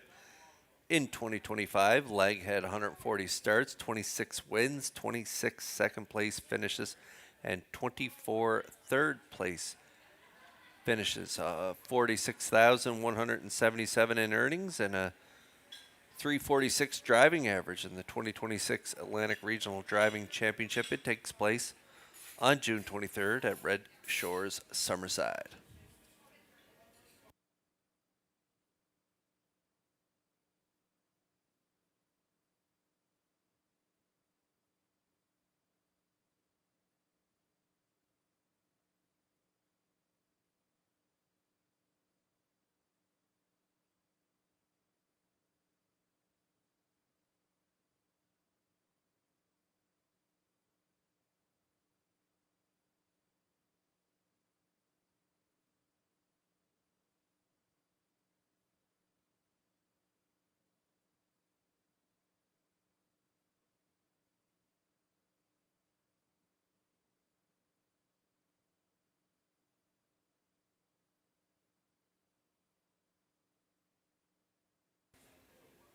There's a look at that tight place photo from race number 10. As you can see there, the 4 just nose on the line ahead of the 7 at the finish.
All about the cash on the 11th race post parade, owned by Jeff Holmes, Trevor and David McDonald, and Leonard Doyle. Trained by Jeff Holmes, Brady Sweet driving. GG's Dream, number 2, owned by Matt and David Burke of Stratford. Windermere Farms of Springvale, trained by Earl Watts, Corey McPherson. Dr. Grenfell 3, owned by Milton Young of Paradise, Newfoundland, trained by Nick Oakes, Kenny Murphy. Freight Air 4, owned by Alex McPhee of Clyde River, trained by Neil Bambrick, Brody McPhee up. Hunter's Hero number 5, owned by Brady Doyle of Stratford, trained by Landon Campbell, driven by Mark Campbell. Steamboat Springs number 6, owned by Jonathan and Mario LaJoy from St. Antoine, New Brunswick, trained and driven by Adam Murner. Blue Moose number 7, owned by Taylor Shepard of Mirabel, Quebec, trained by Harold Shepard. Stephen Shepard drives. 4 minutes to post time. Up next, a message from Red Shores manager of racing Lee Drake on changes to the 2026 Gold Cup and Saucer Post Parade. Changes to the Gold Cup and Saucer Post Parade for 2026. Yes, that's true. Still going to have all the great components of this greatest show in harness racing presented by Atlantic Lottery. But over the years, we've heard some concerns about the horses being out there too long, or maybe some safety concerns for the horses and the drivers. And you know that safety is our number 1 priority. So this year, the horses will come out of the paddock while the Island Hymn is being sung. They will go single file down the backstretch, and they will get introduced under that famous spotlight. Then they'll make their way back to the care teams and the Red Shore security team in the paddock area under the direction of the Maritime Provinces Harness Racing Commission. And while everyone else gets introduced, then they'll come back out on the racetrack, do their warm-up, and make their way to the starting gate. It's all about safety. The greatest show in harness racing, the Gold Cup and Saucer, presented by Atlantic Lottery. We look forward to seeing you in 2026.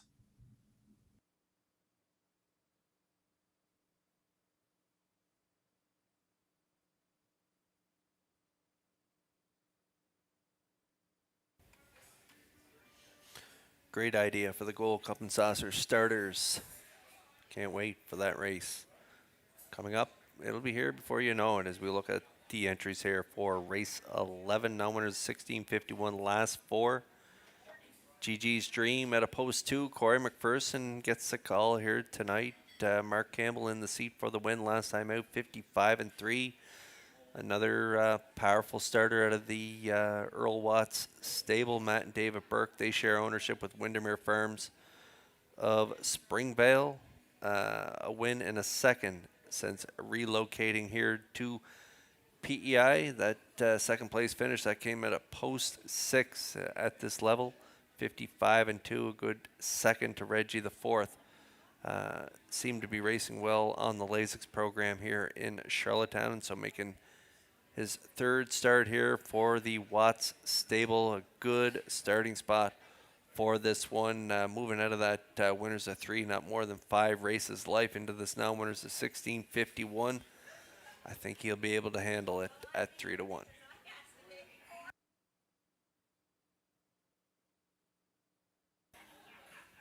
Might see GG's Dream on the front end. All About the Cash has early speed, though, so maybe Brady Sweet will push out and want to cut it. Dr. Grenfell, if you're looking for a closer, this is the one you want to be looking at. Dr. Grenfell has post 3 here tonight, coming in off a good third. Last time out by a length and a quarter, 55-2 race time. And that was at this 1651 level. Closed it out 28-4. He always closes in 28 and change, even a little better than that one start there where he closed in 27 flat. That was 4 starts back where he was third there, 56-2. Murphy gets along well with them, and so we'll see how they do from post 3, but I'm going to take a shot and put it him in my top 3 play here, 14-1.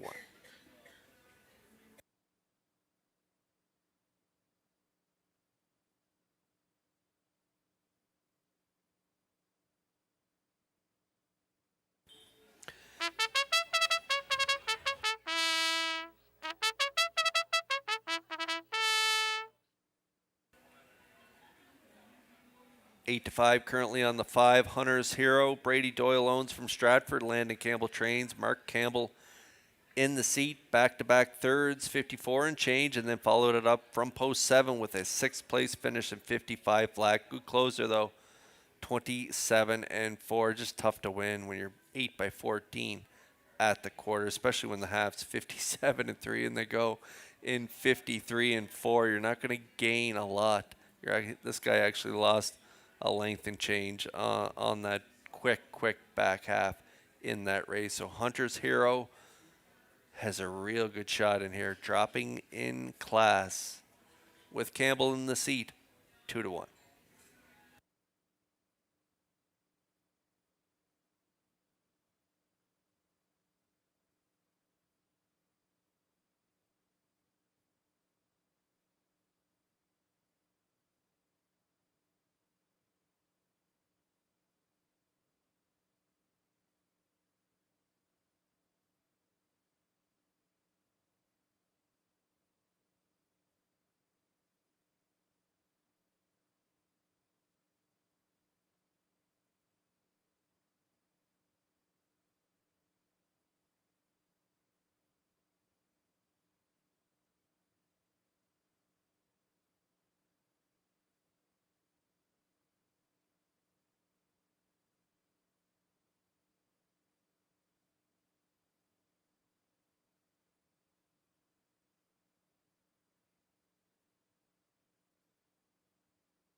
Metro Home Building Center starting gate in motion here for race 11. Let's return for the call to track announcer Vance Cameron. All about the cash. Gigi's Dream, Dr. Grenfell. Freight Air Hunter's Hero. Steamboat Springs, Blue Moose, top of the stretch.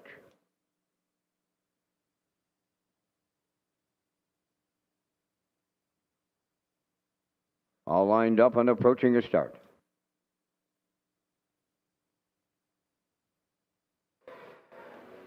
The rough and pacing, all about the cash along the rail leads out. Right alongside Gigi's Dream. Freight Air will join them third. Dr. Grenfell fourth.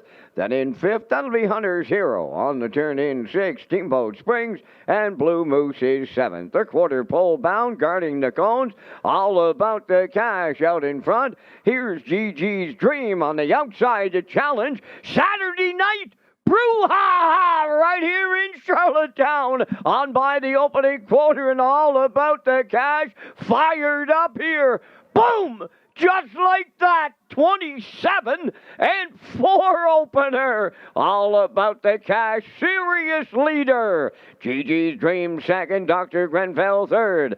Freight Air took the seat in fourth. Hunter's Hero edged to the outside and on the move fifth. Steamboat Springs following out sixth. Blue Moose is trailing seventh. They're halfway home. And it's all about the cash, the midway point leader. We've got some fresh charges coming after him. First up is Hunter's Hero, 57 seconds, flat to half.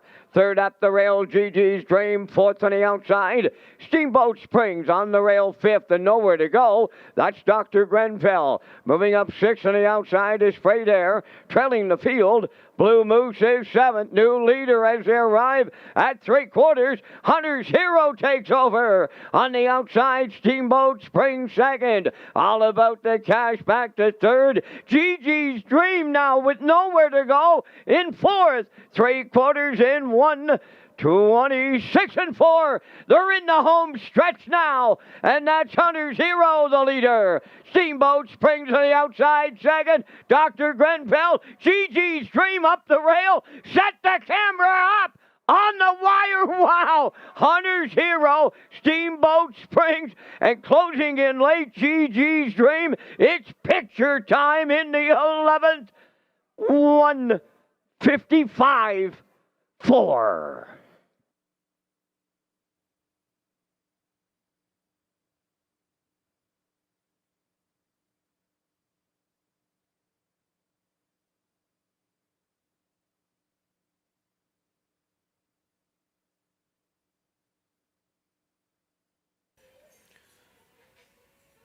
Well, all about the cash. Wanted the lead here tonight, 27 and 4. He put Gigi's Dream in behind him for Corey McPherson. They had to go to Plan B and take that two-hole ride. Half 57, Hunter's Hero and Campbell pounced on them at the half. As they headed three quarters, 126 and 4. Hunter's Hero clears up to lead. But hot on his heels was the sixth, Steamboat Springs and Murner, and they're going to battle down the stretch. And Hunter's Hero looks like he lifts his head right at the wire. And he may have lifted that nose and got it on the line first. We'll wait to see the results of the photo. But, yeah, they got it posted there now. The 5 Hunter's Hero does hold on for the narrow victory here for Mark Campbell in race 11. Steamboat Springs raced really well here to grab the deuce. And Gigi's Dream really gets shuffled back. My top play in here, I thought that one had a really good shot at getting the job done. But getting that old Charlottetown shuffle here tonight, and he gets up the inside for the show, though. 5-6-2 unofficially here in race 11. We'll see Hunter's Hero and Campbell in the Crown Rust Protection Winner's Circle next.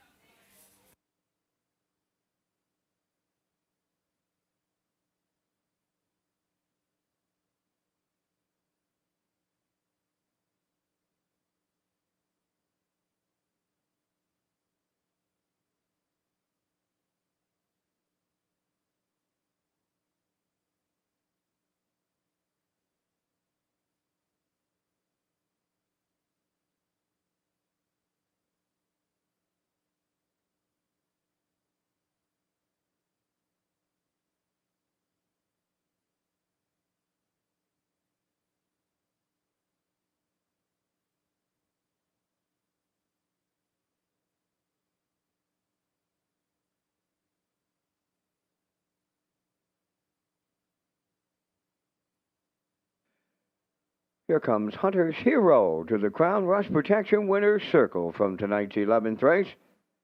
Bay Pacing Gelding, he's 6 by Stay Hungry from the Art Major Dam, Not a Fool Blue Chip. Owned by Brady Doyle of Stratford, bred by Fiddler's Creek Stables of Florida. Trained by Landon Campbell, Mark Campbell second winner on the night for the double. The mile 155 and 4. Hunter's Hero doubles up Mark Campbell in the 11th.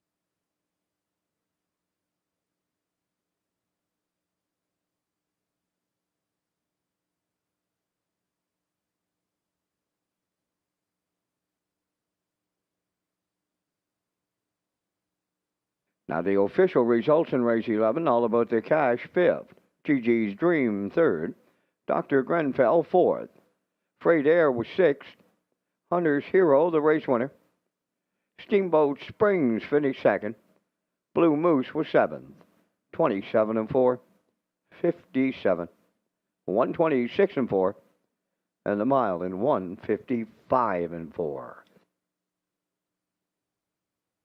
From the top, your program reads 5, 3, 4, 6, 1, 2, 7.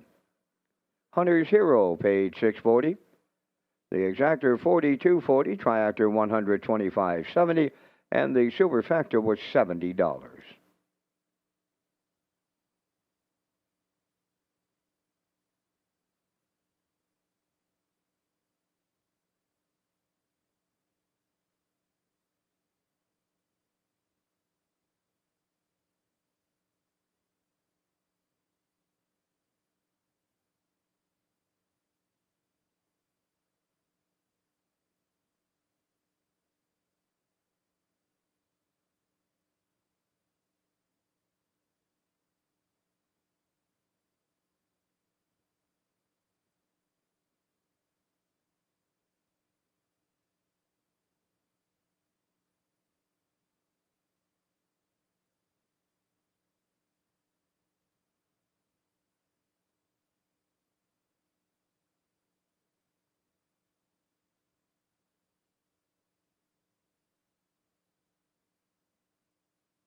The 67th edition of the Gold Cup and Saucer presented by Atlantic Lottery and featuring a purse of $100,000 is scheduled for Saturday, August 22nd at Red Shores, Charlottetown, the Gold Cup and Saucer Trials. They're going to take place on Saturday, August 15th with a 5 p.m. post time. And for more details on Gold Cup and Saucer 67, please visit Redshores.ca.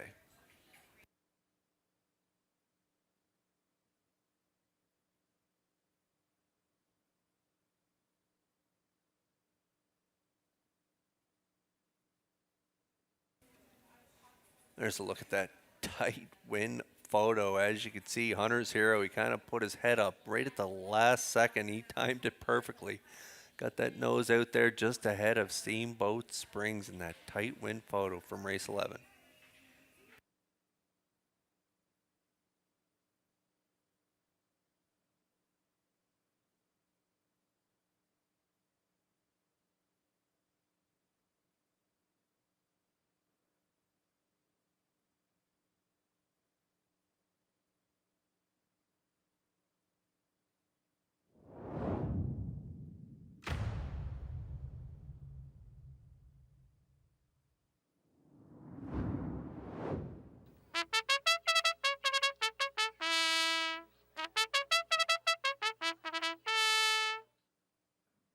Preferred Pacers for the 12th race enter the track on the Reds Post Parade. Number 1, Nothing But Finesse, owned by Dr. Mitch Downey of St. John, New Brunswick, trained by Ellen Stevenson. Mike Downey drives. 2, Blood Money, owned by Dr. Mitch Downey of St. John, New Brunswick, trained by Ron Matheson, Gilberto. Get Wings, number 3, owned by Gary Ford of Stratford and Janet Kinney of Wheatley River, trained by Vaughn Doyle, Mark Campbell. B2B wears number 4 for owners Donald McCrae and Blair McLaughlin, trainer Ashley Gamester, driver Jason Hughes.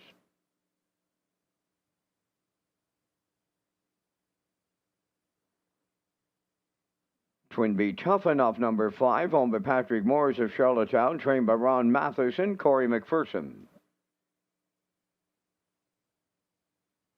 6 is TH Boomtown, owned by Dr. Don Ling and Wayne McDougall of Stratford, trained by Ron Matheson, Kenny Murphy. Down to 4 minutes wagering time on race number 12. And Kurt, you and I are coming back with our selections in the featured preferred. Once again, we thank our friends at Results Marketing and Advertising and their continued presentation of the Vance Cam. I heard you speak a little earlier, Kurt, that you had to take a watch on Get Wings tonight. I'm in that same boat. I got to watch him go. He's a beautiful horse to look at. Man, is he a fine-looking animal. I like the 4, B2B. This will give him 50 lifetime wins if he gets there tonight. And Team Hughes and Gamester, they've got him in absolute perfect form. I like the 5, Twin B Tough Enough. The veteran campaigner now at 11 has been racing super sharp. I'll go to 2, Blood Money, and I'll close it out with Nothing But Finesse. So it's tough to be Ronnie Matheson, Kurt. When you go to the barn, you look on both sides, and all you see is preferred horses. Yeah, absolutely. And they got another one coming in ammo, so it's going to be tough to beat Team Matheson for sure. But I'm with you. I like B2B. I'm going to wait and see what Get Wings does. He's a really nice horse, and the connection's got to be quite happy with him since they purchased him last year. And so we're going to take a wait and see angle on the 3, Get Wings. Going to go to B2B. Last time out, he was just incredible, Vance, getting the job done on the front end. 52-3, 27-3, and Hughes had him under wraps in the final quarter. And so I just thought he could have went 1.50 miles that night if he wanted to. And so I'm going to go right back to him. I really think the key to this guy, he's come back so fresh. He didn't go to race at Woodbine Mohawk Park this year. They just gave him some time off, some R&R, and I think he's really responding. The 9-year-old veteran by Sunshine Beach, coming off the nice rest. He's been rock solid since returning. Second by neck in his first start, closed in 26-3, and then he wired the field easily last time out. So I like him on top. Going to go Twin B Tough Enough. I just think this guy, he's rounding into form again. Closed in 26-4 to get the win last time out by a neck over B2B. 52-1 for Corey McPherson. He's got the live drive here tonight aboard. Twin B Tough Enough, like them for the deuce. And Blood Money probably be on the front for a little bit anyway. And Barrio had a good 2-hole ride last time out. Second by 3 at the finish, 53-1. Just B2B, too much for him on that day. But he was good prior to that, reeling off a bunch of wins in a row. And so he's got a good inside post here tonight. Blood Money and Barrio, who's having an excellent night in the office. I'm at 4-5-2, same as Vance here in our feature. Good luck with your picks here in the 12th.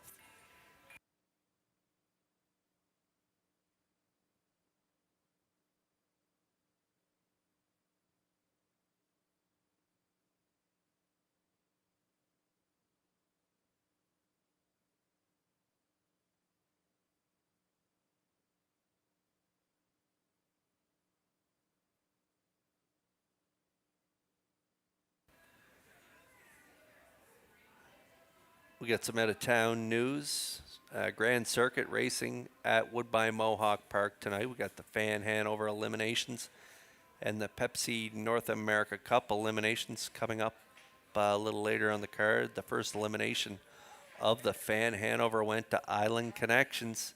James McDonald getting it done. I think he was about 11-1 on the board. Harry Polton trains Perfect Thought getting it done in that first elimination of the Fan Hanover. So congratulations to the connections of Perfect Thought, James McDonald and Harry Polton getting the win, and Anthony McDonald behind the stable.ca there. They got it done in that first Fan Hanover. So congratulations again to that team getting it done.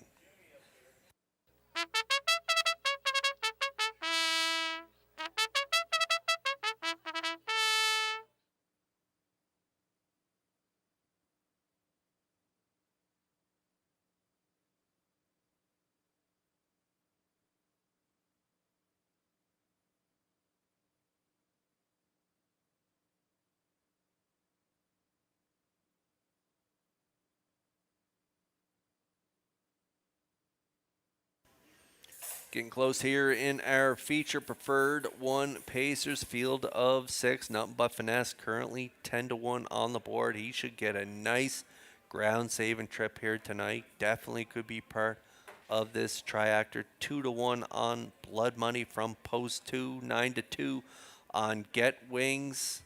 I showed a replay of him winning earlier this year, April 4th. It was a downpour. It was just a horrible night at Woodbine Mohawk Park. He had post 5 on that day, right to the front, got it done 52-1 with a back half 55-1 for Louis Waugh. And so he's been racing super, but last raced on May 16th, so there could be a little bit of rust with him. Mark Campbell in the seat at 5-1 currently. Even money on B2B, and for good reason. He was just so good in that last outing. 7-1 on Twin B, tough enough. That's a real good price for him. And TH Boomtown, he raced good to grab the show dough last time out, 53-4, but post 6 for him in an absolutely packed, talented field on the inside of the gate. So he's going to have a rough outing there on the outside of the gate for Kenny Murphy. Going to be hard for him to get into the mix here at 11-1.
Metro Home Building Center starting gate in motion for our feature of the night. Let's send upstairs to track announcer Vance Cameron. Vance, it's going to be a great one. Oh, it's going to be a fast one too, Kurt.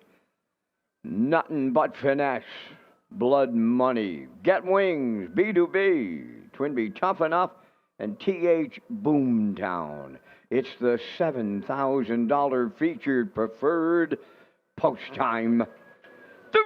Up and pacing, Blood Money got the first call. B2B is firing out. On the rail, Nothing But Finesse. Get Wings will enter the turn from 4th. Now in 5th, that is Twin B Tough Enough. And TH Boomtown will trail in the early going. Up the backstretch they go, and they're led by Blood Money. In line to Gilles Barrio. Tucked away second, that's B2B. Away third, Nothing But Finesse. Back into 4th is Get Wings. Racing from 5th is Twin B Tough Tough Enough, and trailing 6, TH Boomtown on by the first quarter in 27 and 2. The fired up Blood Money leads it with Barry O. B2B stocks in the 2-hole. Nothing but finesse comes out of the turn third. Get Wings has closed in and edging to the outside from fourth. Following him out fifth, that's Twinbee Tough Enough. Trailing the field, TH Boomtown 6. Halfway home in the feature, Blood Money there in 56 and 1. B2B shagging, Get Wings on the outside, advancing third. Twinbee Tough Enough, following his cover on the outside, fourth. Fifth up the rail, nothing but finesse. TH Boomtown is 6. 3/4 the next stop, and that's Blood Money getting him there. Up and at him on the outside, Get Wings right alongside the leader. B2B in the pocket third. 3/4 tripped in 1:24 and 3/8 of a mile left to go. Blood Money at the rail. Get Wings on the outside. B2B into the passing lane. Down the stretch they come. Blood Money. Get Wings. B2B on the line. They come next. Wow. B2B on the inside. Outside is Get Wings. And Blood Money is right with them. 3 of them in the win photo. And they're home tonight in 1:52.4.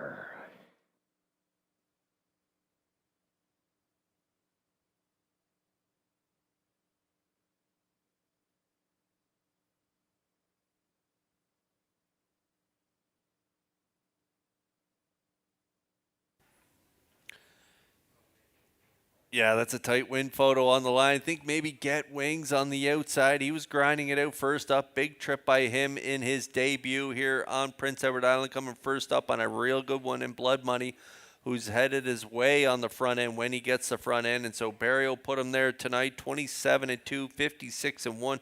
3/4 in 1:24 and 3. B2B had a good 2-hole ride, but I wish he had gone to the outside there at the top of the stretch. Going up the inside, he runs out, as you can see in the mile. He was running out the entire way, and then when you got to pull him into the pass lane, kind of kills the momentum. And so B2B, a big trip from him up the inside, but maybe Get Wings holds on. Yeah, they got him posted now. Get Wings does get it done here in the feature for Mark Campbell in his PEI debut for trainer Von Doyle. They'll be back in that Crown Rust Protection Winner's Circle next. Good trip, 1:52 and 4.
Well, folks, I've known Von Doyle a long, long time, and I don't think I've seen him any happier than what he is tonight as he arrives at the Crown Rust Protection Winner's Circle. Get Wings puts him there. Bay Pacing Stallion 4 by Better's Wish off the Captain Treacherous Dam.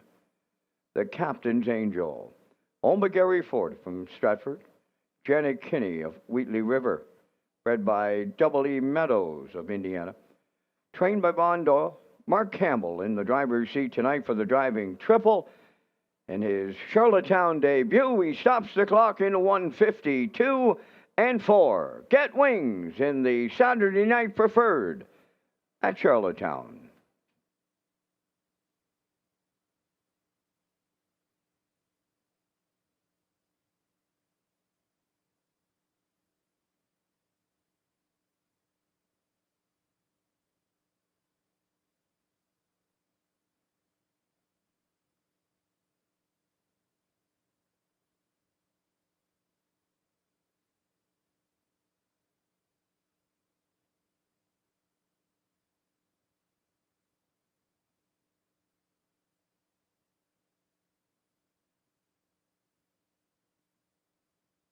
Now, the official results from the 12th race, nothing but Finesse 5th. Blood Money 3rd. Get Wings, the race winner. B2B finished 2nd. Twin B Tough Enough was 4th. TH Boomtown finished 6th. 27 and 2. 56 and 1. 124 and 3. Mile in 152 and 4. In review, it's 5-3-1. 2-4-6. Get Wings paid $13.70. The Exactor $27.40. Triactor $35.30. Superfecta $11.35.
Red Shores Racing features an early and late Super High Five as part of the 2026 wagering menu. The Super High Five is offered on race 5 and the last race of the program with a low 15% takeout, and customers can play the Super High Five at Red Shores, Charlottetown, and Summerside.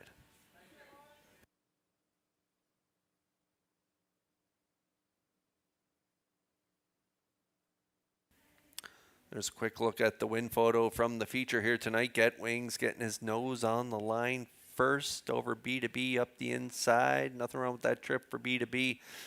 Set him up good for the Cecil Ladner next weekend, as we'll see all these horses compete again next weekend in that Cecil Ladner.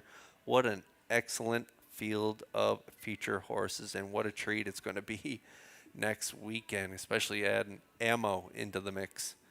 Can't wait to see him perform for trainer Ron Matheson. Owner Pat Morris. Should be a dandy weekend next weekend. Here's a look at our picks for the 13th finale as we take a look at the Atlantic Post Calls Paddock Cam. Going to go with the 2-3-6 for me in here. Tony Tutal and Langell. We all like the 2 post time picks. Peter McPhee likes the 1 and 6 in there for second and third. Classifier's choice 2-6-3 here in our finale.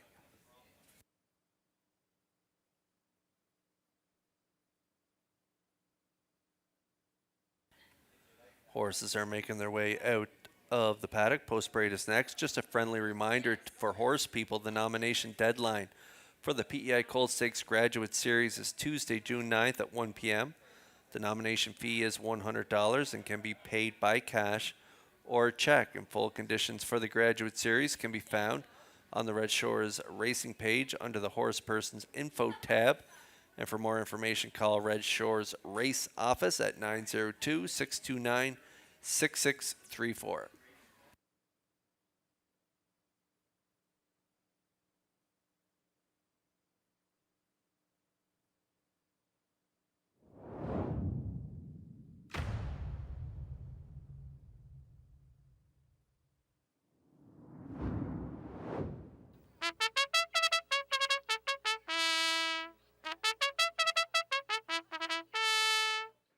Thirteenth race on Post Parade. Number 1 is Mock Art in Motion, owned by Tyler and Shelley Wilkie of Stratford, trained by Kyle Wilkie, Mark Campbell. Tony Too Tall, number 2, owned by Perry Burke of Gros Isle, Quebec, trained by Luke Burke. Paul Langell drives. Woodmere Sinatra, number 3, owned by Jeff and Bob Skinner and Daniel Hiltz of Nova Scotia, trained by Jennifer Doyle, Kenny Murphy up. Edge of the World, number 4, owned by Brett LeBlanc and Nolan Campbell. Brett LeBlanc does the training. Gilles Barrio catch drives. Max Patrick, number 5, Brady Sweeten in the driver's seat for owner-trainer Alan Gregory, Charlottetown. Katie's Batch 6, owned by Kyle Wilkie of Sherwood and Shelley Wilkie of Stratford. Kyle does the training. Jason Hughes will do the driving. 7 Bohannon, owned by Krista Dunsford from Dona. Carson Wilkie, the trainer, tonight driven by Brody McPhee. Evil Benny J. Corey McPherson trains and drives for owner Sandra Stead of Montague. Only 2 minutes wagering time on race number 13. 2 minutes to post time. We're back with live racing on Tuesday night at Red Shores, Summerside. Post time is 6 p.m. Kurt has his super high 5 selections to wrap up this Saturday program.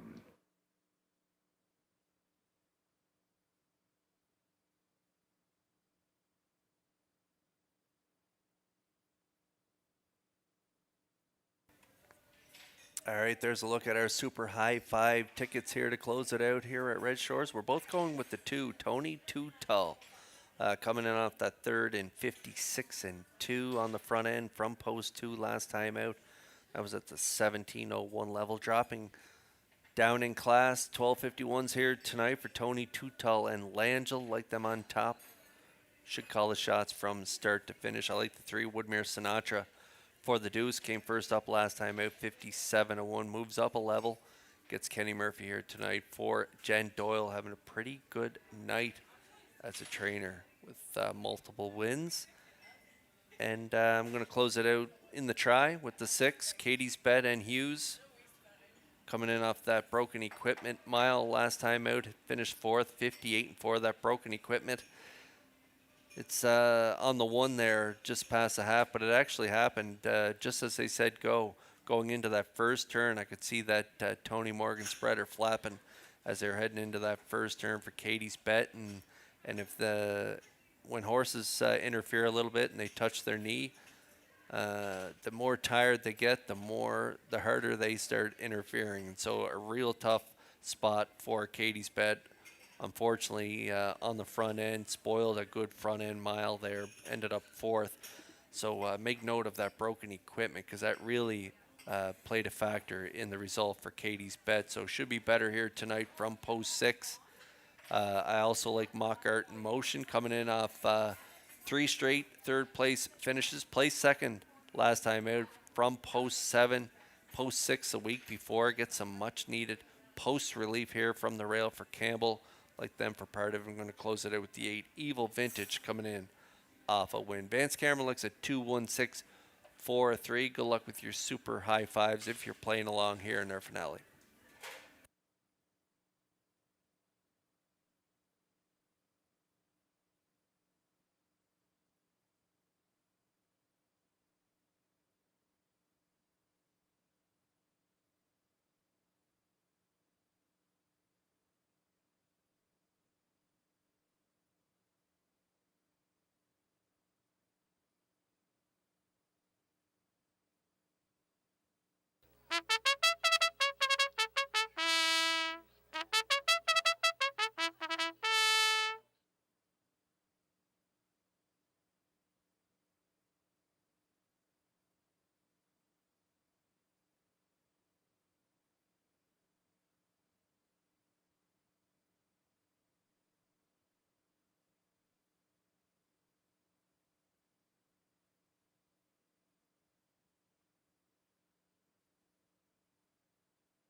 full field of 8 to close things out here at Red Shores. Oh,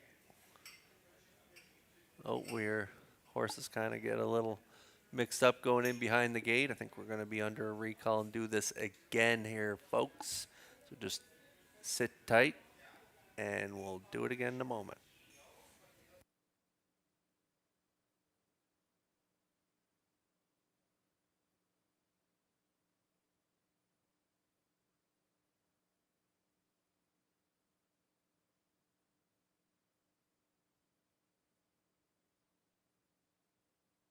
The starter recalled the 13th race, interference before the start caused by 3 on numbers 1 and 2.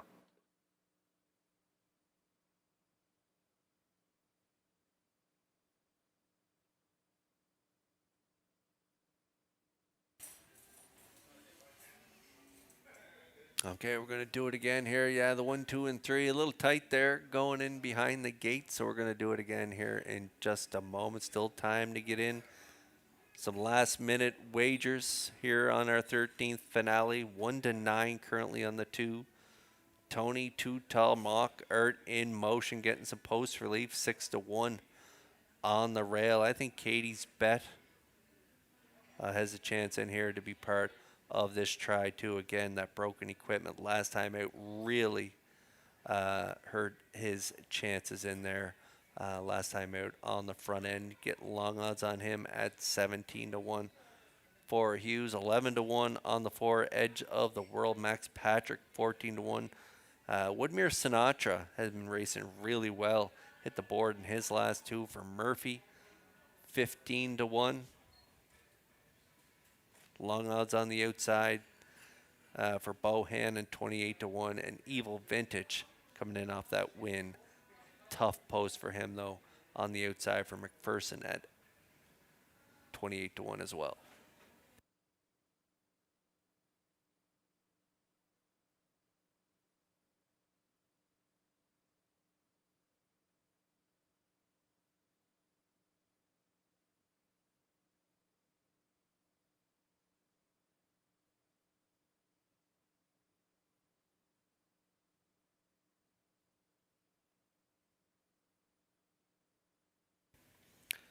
All right, Metro Home Building Center starting gate in motion here for race 13. Let's send it up one more time for the call to track announcer Vance Cameron.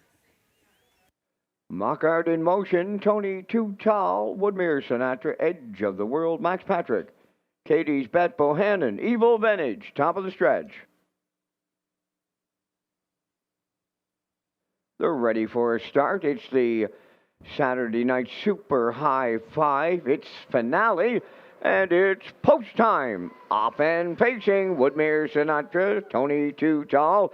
Edge of the World is 3 wide to the turn, racing a 4th. Then along the inside, Mockart in motion. Crossing over to be 5th is Katie's Bet.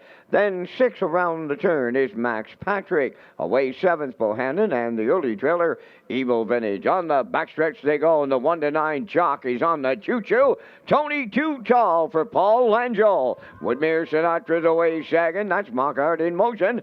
Racing 3rd, Edge of the World got away 4th. Now racing 5th is Katie's Bet. Then in 6th, as they round the turn, it's Max Patrick. Bohannon goes 7th, and Evil Vintage is 8th, 28 and 4 the opening quarter. And they're strung out at 10 here in the nightcap. On the point, Tony Too Tall, the 1 to 9 jock, cuts this one out with Langell. Second is Woodmere Sinatra, racing from 3rd. Mockart in motion, Edge of the World 4th. There goes Katie's Bet to the outside 5th. Moving wide in 6th is Max Patrick with Bohannon 7th and Evil Vintage 8th. 57 and 3 for an opening half mile. By the 5/8 they go. A 2-length lead for Tony Too Tall. Make it 3.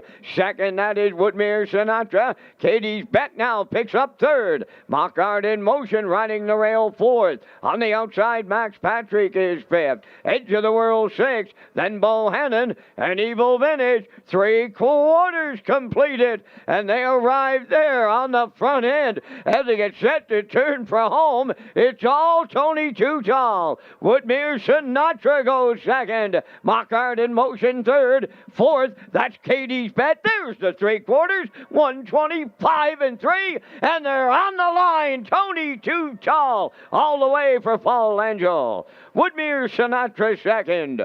Mockart in motion will finish third. And they close it out to a good trip. 154-2.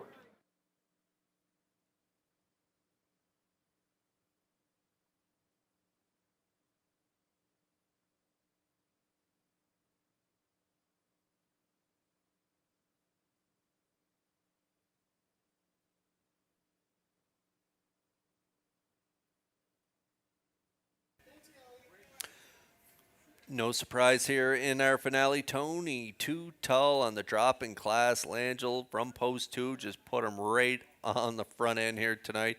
And they rocked and rolled right to the wire. 28 and 4, 57 and 3, three quarters, 125 and 3, closed in 28 and 4. Langell sitting chilly in the bike here to close it out at Red Shores in 154 and 2. Big trip. We'll see Tony Too Tall and Langell back in that Crown Rust Protection winner circle in just a moment.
Tony Too Tall arriving up the Crown Rust Protection winner's circle in the 13th, pacing Black Gelding. He's 10 by Big Bad John off the Lismara Dam.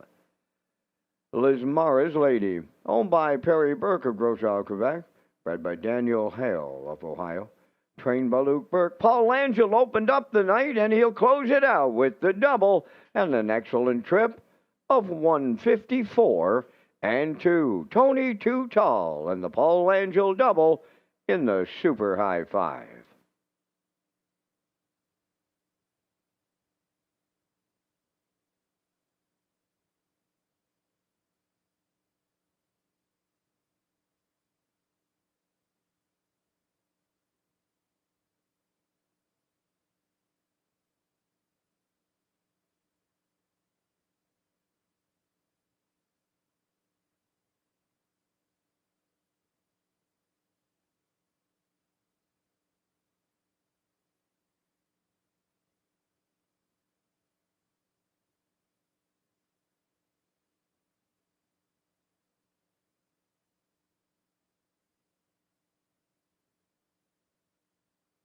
Now the official results in the 13th, Mockart in motion third, Tony Too Tall the race winner, Woodmere Sinatra was second, Edge of the World finished sixth, Max Patrick was fifth, Katie's Bet fourth, Bohannon finished eighth, Evil Vintage was seventh, fractions of 28 and 4, 57 and 3, 125 and 3, and the mile in 154 and 2.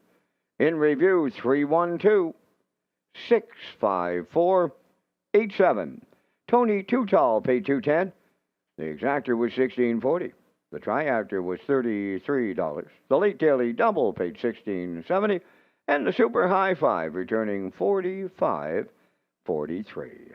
That's going to complete our live presentation tonight here in Charlottetown. Tonight's par mutual handle, $163,283. Ladies and gentlemen, from up top of the Charlottetown Driving Park, thanking you for joining us. This is Vance Cameron, bidding you a safe journey home.